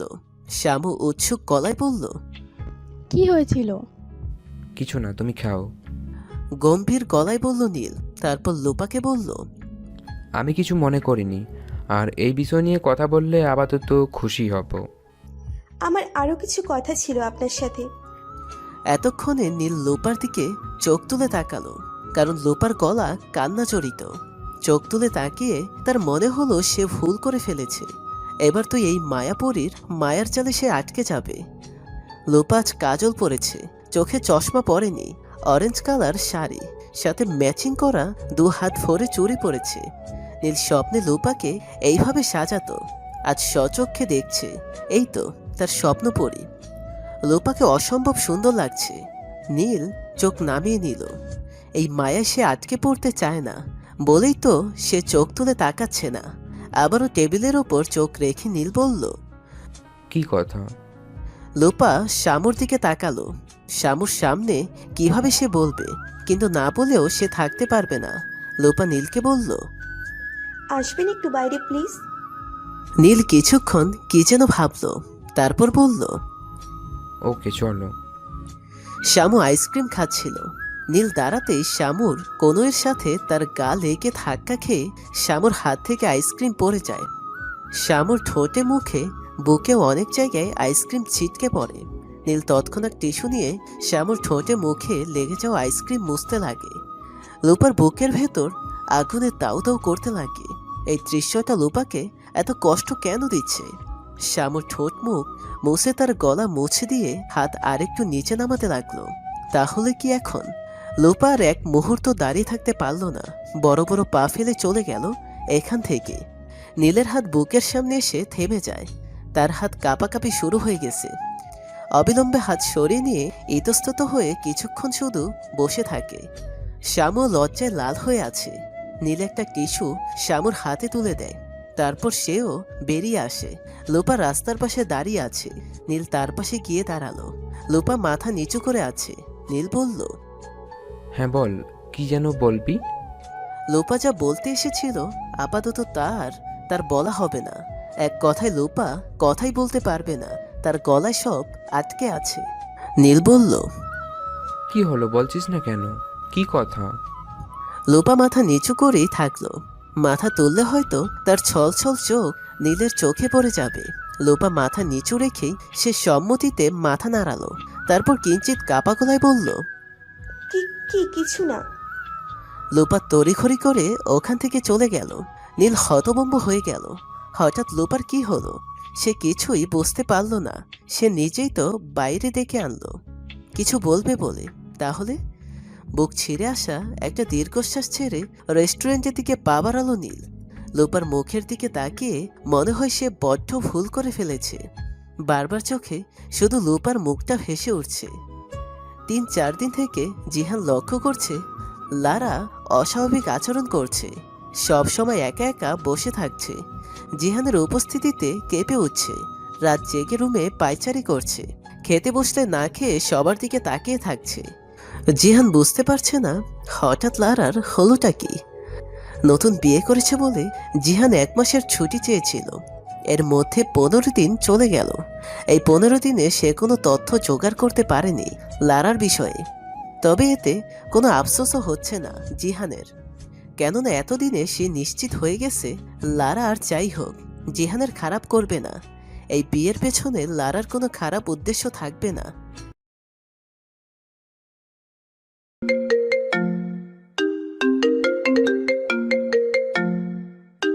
আমাদের প্রেমের কথা চ্যানেলটির সকল প্রকারের পাঠ গল্প দেখতে আমাদের চ্যানেলটি সাবস্ক্রাইব করে পাশে থাকা বেল আইকনে ক্লিক করুন। নতুন বিয়ে করেছে বলে জিহান 1 মাসের ছুটি চেয়েছিল। এর মধ্যে 15 দিন চলে গেল। এই 15 দিনে সে কোনো তথ্য জোগাড় করতে পারেনি লারার বিষয়ে। তবে এতে কোনো আফসোসও হচ্ছে না জিহানের, কেননা এতদিনে সে নিশ্চিত হয়ে গেছে লারা আর যাই হোক জিহানের খারাপ করবে না। এই বিয়ের পেছনে লারার কোনো খারাপ উদ্দেশ্য থাকবে না। হতেও তো পারে লারা জিহানকে ওই রাতটার জন্য বিয়ে করেছে, যে রাতটায় সে মাতাল হয়ে ডুব দিয়েছিল লারার মাঝে। জিহান আপাতত লারার বর্তমান বিষয় নিয়ে ভাবছে। লারা কেন হঠাৎ এমন হয়ে গেল তা তার জানতেই হবে। ভেবেছিল যা হওয়ার হোক, এ নিয়ে সে মাথা ঘামাবে না।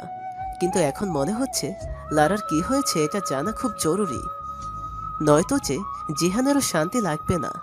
লারা খাটে বসেছিল, জিহান গিয়ে লারার পাশে বসলো। জিহান গলা খাকড়ে দিল। লারার আগের মতোই বসে আছে। জিহান লারাকে ডাক দিল। লারার কোনো ভাবান্তর হলো না। জিহান লারাকে কিঞ্চিত ধাক্কা দিয়ে ডাক দেয়। লারা কিঞ্চিত চমকে ওঠে। জিহান বলে, এভাবে চমকালে কেন? কি এত ভাবো? কই না তো, কি ভাববো? লারা এভাবে চমকানো কথা বলা দেখে জিহান কিঞ্চিত কাঁপল, কুঁচকে ফেলে। লারা বরাবরই চালাক মেয়ে। জিহান সন্দেহের চোখে তাকিয়ে আছে দেখে সে নিজেকে সামলে জিহানকে বলল, মানে আসলে বাড়িতে যা ঘটে গেছে আমি এসব মেনে নিতে পারছি না। এইভাবে দিহান ভাই অরিনের চলে যাওয়া আমার মোটেই ভালো লাগেনি। তাছাড়া বাড়ির সব মানুষ কেমন জানি হয়ে গেছে, সব সময় সবাই মন মরা হয়ে থাকে। এসব দেখে আমার খুব খারাপ লাগছে। জিহানের মন খারাপ হয়ে গেল। আসলেই তার বাড়িটা মৃত বাড়ির মতো হয়ে গেছে। সবাই সব সময় মরা মুখে বসে থাকে। লারা জিহানের হাতের উপর হাতটা রাখলো। জিহান লারার দিকে তাকালো। লারার কোমল হাতের ছোঁয়া তার হৃদয়ে অন্যরকম শিহরণ জাগায়। লারা জিহানকে বলে, আপনি ওদের ফোন দিয়ে বাসায় আসতে বলুন না প্লিজ। আমি কিভাবে বলবো? তুমি শুনোনি সবাই কি বলছে? কেউ কোনোদিন ওদের এই বাড়িতে তুলবে না।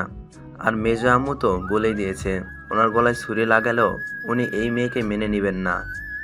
এগুলো তো রাগের মাথায় বলেছেন আপনি। প্লিজ ওদের আসতে বলুন, দেখবে ওরা আসলে সব ঠিক হয়ে যাবে। কিন্তু প্লিজ। জিহান কেন জানি লারাকে না বলতে পারল না। লারার টানা টানা চোখে আটকে গেল। জিহান হ্যাঁ সূচক মাথা দুলিয়ে বলল, আমি দেখছি। ধন্যবাদ। লারা হাত সরিয়ে নিল। জিহানের কেন জানি খুব খারাপ লাগছে। ফোনটা নিয়ে জিহান বারান্দায় চলে যায়। দিহানকে ফোন দেওয়া দরকার। দিহানের বুকে মাথা রেখে কচিশুটি মেরে ঘুমিয়ে আছে অরিন। দিহানের ফোন বাজতেছে টেবিলের ওপর। দিহান নড়তেছে না, নড়লে যদি অরিনের ঘুম ভেঙে যায় সেই কারণে। সারা রাত ভালোবাসার সাগরে ডুবেছিল দুজন। সকালে অরিনের হঠাৎ মাথা ব্যথা ধরে যায়। দিহান অরিনের মাথা টিপে দেয়, কিন্তু অরিনের মাথা ব্যথা কমে না। দিহানও থেমে থাকেনি।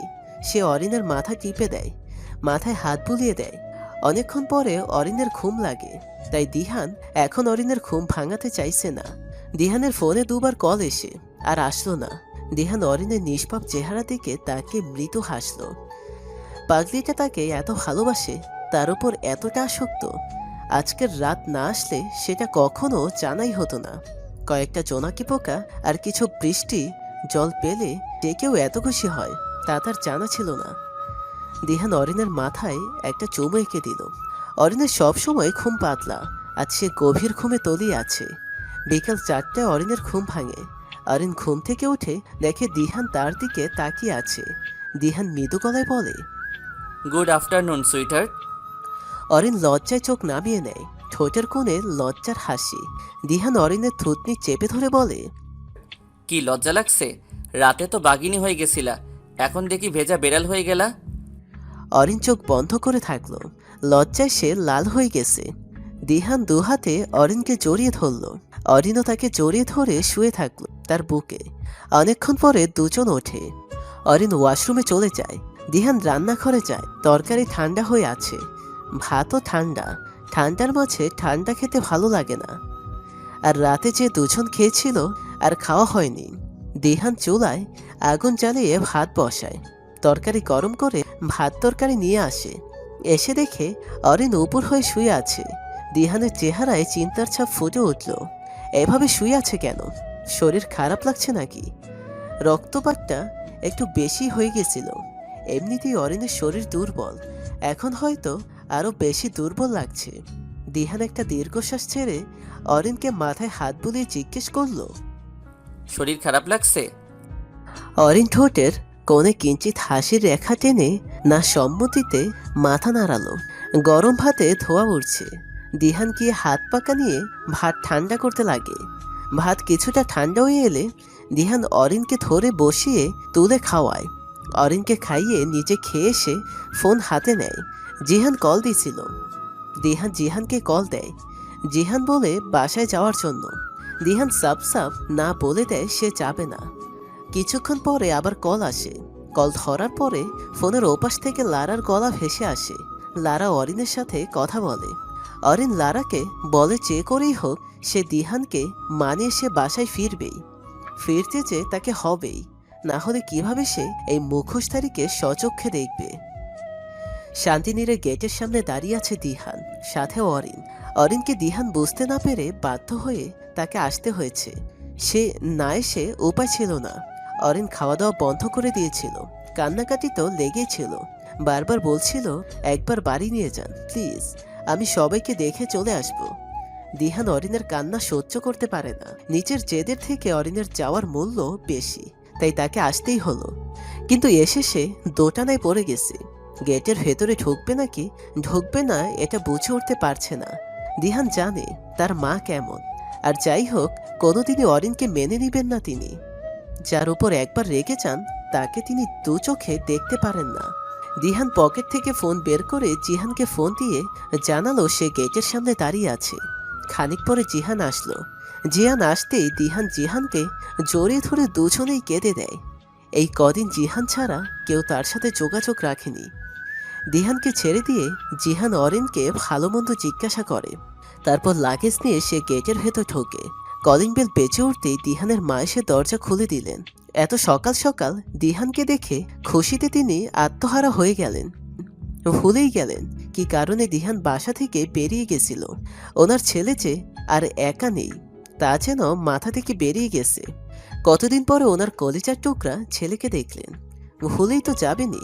ছেলের চলে যাওয়াতে বুকের ভেতরটা শূন্য হয়ে গেছিল। ছলছল চোখে দিহানের দিকে তাকিয়ে বললেন, বড় হয়ে গেছিস, মাকে ছাড়া থাকতে শিখে গেছিস। দিহান ঠোঁট কামড়ে কান্না আটকাতে চাইল। দিহানের মা দু হাত বাড়িয়ে দিয়ে বললেন, আয় আম্মুর বুকে আয়। দিহান ঝাঁপিয়ে পড়ে তার মায়ের বুকে। সুমনা ছেলেকে জড়িয়ে ধরে কেঁদে দিলেন। মনে হচ্ছে কত যোগ পরে ছেলেকে বুকে নিলেন। কলিজা ঠান্ডা হয়ে গেল। হঠাৎ চোখ যায় দরজা থেকে। অরিন দাঁড়িয়ে আছে। সুমনা ছট করে দিহানকে নিজের বুক থেকে ছাড়িয়ে নিল। অগ্নির দৃষ্টিতে অরিনের দিকে তাকিয়ে রাগে ফুঁসতে লাগলেন। দিহান অসহায় চোখে জিহানের দিকে তাকালো। জিহান ওনাকে বলল, মেজো আম্মু, যা হবার তা তো হয়ে গিয়েছে, এখন আর রাগ করে কি হবে? রাগ ভুলে ওদের মেনে নিন। রাগে ফুঁসতে ফুঁসতে সুমনা বললেন, আমি একবার বলে দিয়েছি এই মেয়েকে আমি মেনে নেব না। আমার গলায় ছুরি লাগলেও আমি এই মেয়েকে কোনো দিনই মেনে নেব না। আব্বু, আমি অরিনকে ভালোবাসি। যতটা তোমাকে ভালোবাসি ঠিক ততটাই। আমি ওকে ছাড়া থাকতে পারবো না। সুমনা তাচ্ছিল্য হেসে বললেন, ভালোবাসিস মাকে? তাহলে ছেড়ে গেলে কেন? তুই আমাকে ভালোবাসলে জীবনে তুই এই মেয়ের জন্য আমায় ছেড়ে যেতি না। আম্মু, তোমাকে ছেড়ে গেলেও আমার জানা ছিল তোমার খেয়াল রাখার জন্য দিশা, দিয়া, বাবা, এমনকি বাড়ির সবাই আছে। কিন্তু অরিনকে ছেড়ে দিলে সে কই যাবে? একবার ভাবো, আমি ছাড়া তার কেউ নেই। দিহানের কথা শেষ হওয়ার আগেই সুমনা হাত তুলে বললেন, ব্যাস, তোকে আজ একটা কথা পরিষ্কার করে বলে দিচ্ছি, এই মেয়ে যতদিন এই বাড়িতে থাকবে ততদিন তুই আমাকে মা বলে ডাকতে পারবি না। রাগে ফুসফুস করতে করতে তিনি চলে গেলেন। অরিন মাথা নিচু করে দরজায় দাঁড়িয়ে হেঁচকি তুলে কাঁদতে লাগলো। নিজেকে খুব তুচ্ছ, খুব নিকৃষ্ট মনে হচ্ছে। দিহান লাগেজ নিয়ে এসে অরিনের হাত ধরে জিহানকে বলল, চলে যাচ্ছি। ওনাকে বলে দিবে আমিও ওনার ছেলে। আমিও একবার বলে দিয়েছি যে বাড়িতে অরিনের জায়গা হবে না, সেই বাড়িতে আমার ছায়াও থাকবে না। চলো অরিন। না, তোমরা যেও না। সিঁড়ির দিক থেকে লারার গলা শোনা যেতেই সবাই সেদিকে তাকালো। লারা শাড়ির কুচি ধরে দৌড়ে নামছে। লারা এসে অরিন দিহানের সামনে দাঁড়িয়ে হাঁপাতে হাঁপাতে বলল, যাবে না তোমরা প্লিজ। দিহান লারাকে বলল, যেতে নিশ্চয়ই আসিনি ভাবি, কিন্তু কিছুই করার নেই। ভালো থাকবেন। দিহান যেতে ঘুরে দাঁড়ায়। লারা দৌড়ে গিয়ে দুহাত মেলে পথ আটকায়। অনুরোধের গলায় বলে, প্লিজ যেও না দিহান। মা সন্তানের উপর রাগ করতেই পারে, তাই বলে বাড়ি ছেড়ে দিবা? চাচি তোমাদের উপর রাগ না ছাড়লে কার উপর ছাড়বে? পাড়া প্রতিবেশীর উপর। তোমরা সন্তান হও, তোমাদের মারবে, বকবে, আবার বুকে টেনে নিবে। একটা জিনিস আমাদের আজ খারাপ লাগে বলে যে কালকেও সেটা খারাপ লাগবে এমন তো নয়। চাচি একদিন না একদিন অরিনকে মেনে নিবে, সেই জন্য ওনার মন জয় করতে হবে, ওনার রাগ ভাঙাতে হবে। এইভাবে দূরে দূরে থাকলে আজীবন দূরে থাকা যাবে, কোনো কিছুর সমাধান হবে না দিহান। তাই প্লিজ তোমরা চলে যেও না দিহান। চাচির রাগটা একবার ভাঙিয়ে দেখো। আমার বিশ্বাস অরিনের মতো মেয়েকে উনি ভালো না বেশে থাকতে পারবেন না। জিহান বিস্মিত চোখে লারার দিকে তাকিয়ে আছে। লারা রূপবতী এটা তার জানা ছিল। আর জানলো লারা শুধু রূপবতী নয়, গুণবতীও। জিহানের মা সিঁড়ির সামনে দাঁড়িয়ে এতক্ষণ ধরে লারার সব কথা শুনছেন। লারার বলা শেষ হতেই তিনি লারার সামনে এসে দাঁড়ালেন। আলতো করে লারার গালে হাত রেখে বললেন, আমি ভাগ্যবতী যে আমি এরকম একটা মিষ্টি বৌমা পেয়েছি। তোমার শ্বশুর ঠিকই বলে, জিহান ভুল মানুষের হাত ধরেনি। শুনে জিহাদ কিছুটা লজ্জা পেল। যদিও সে লারাকে ভালোবেসে বিয়ে করেনি, তবুও কথাটা তার মন ছুঁয়ে গেছে। দিহানের বড় মা দিহানকে জড়িয়ে ধরলেন। দিহান চুপ হয়ে আছে। উনি দিহানকে বললেন, মায়ের মতো জেদি হয়েছিস, জেদ দিয়ে কি সবকিছু হয়? আয় বৌমাকে নিয়ে ভেতরে আয়। দিহান দাঁড়িয়ে থাকলো আর বড় মা ধমক দিয়ে বললেন, আসতে বলছি, খাম্বার মতো দাঁড়িয়ে আছিস কেন?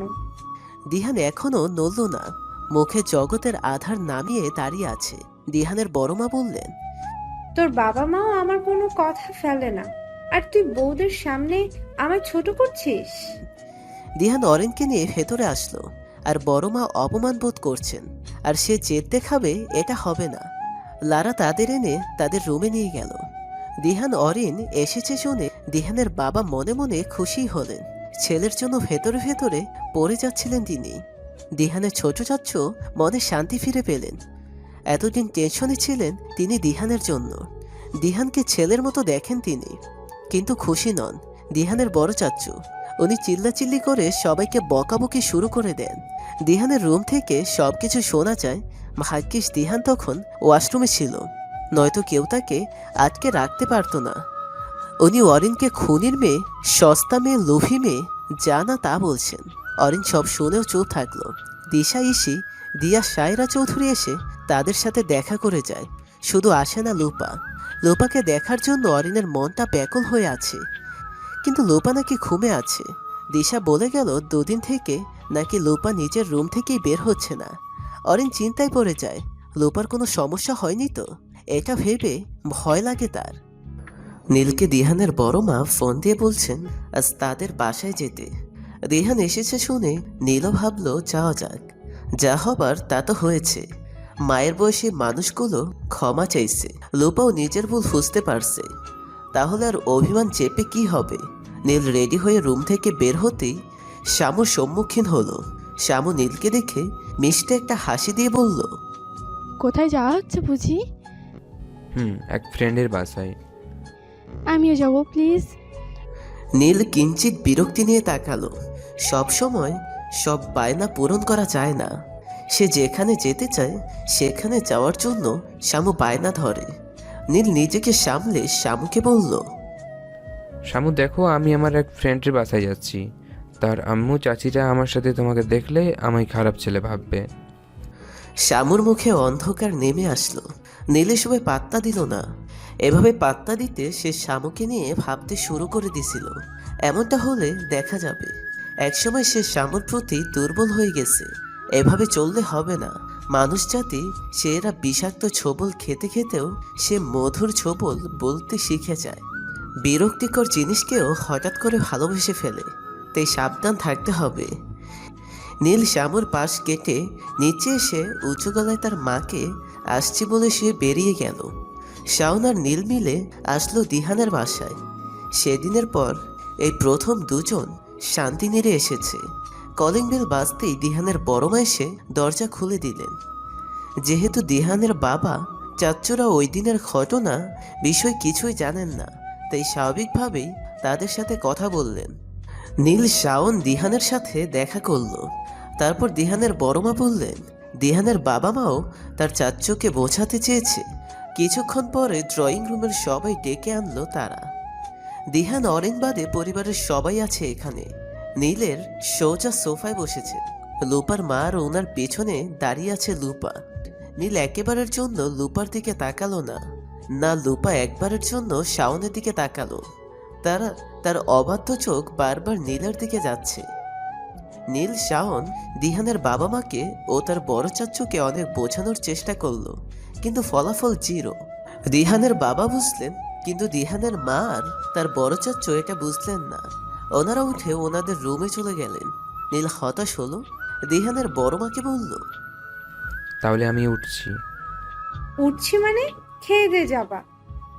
না না আন্টি, আমি খেয়ে এসেছি। লুপার মা অপরাধী গলায় বললেন, বাবা, তুমি কি এখনো আমাদের উপরে রেগে আছো?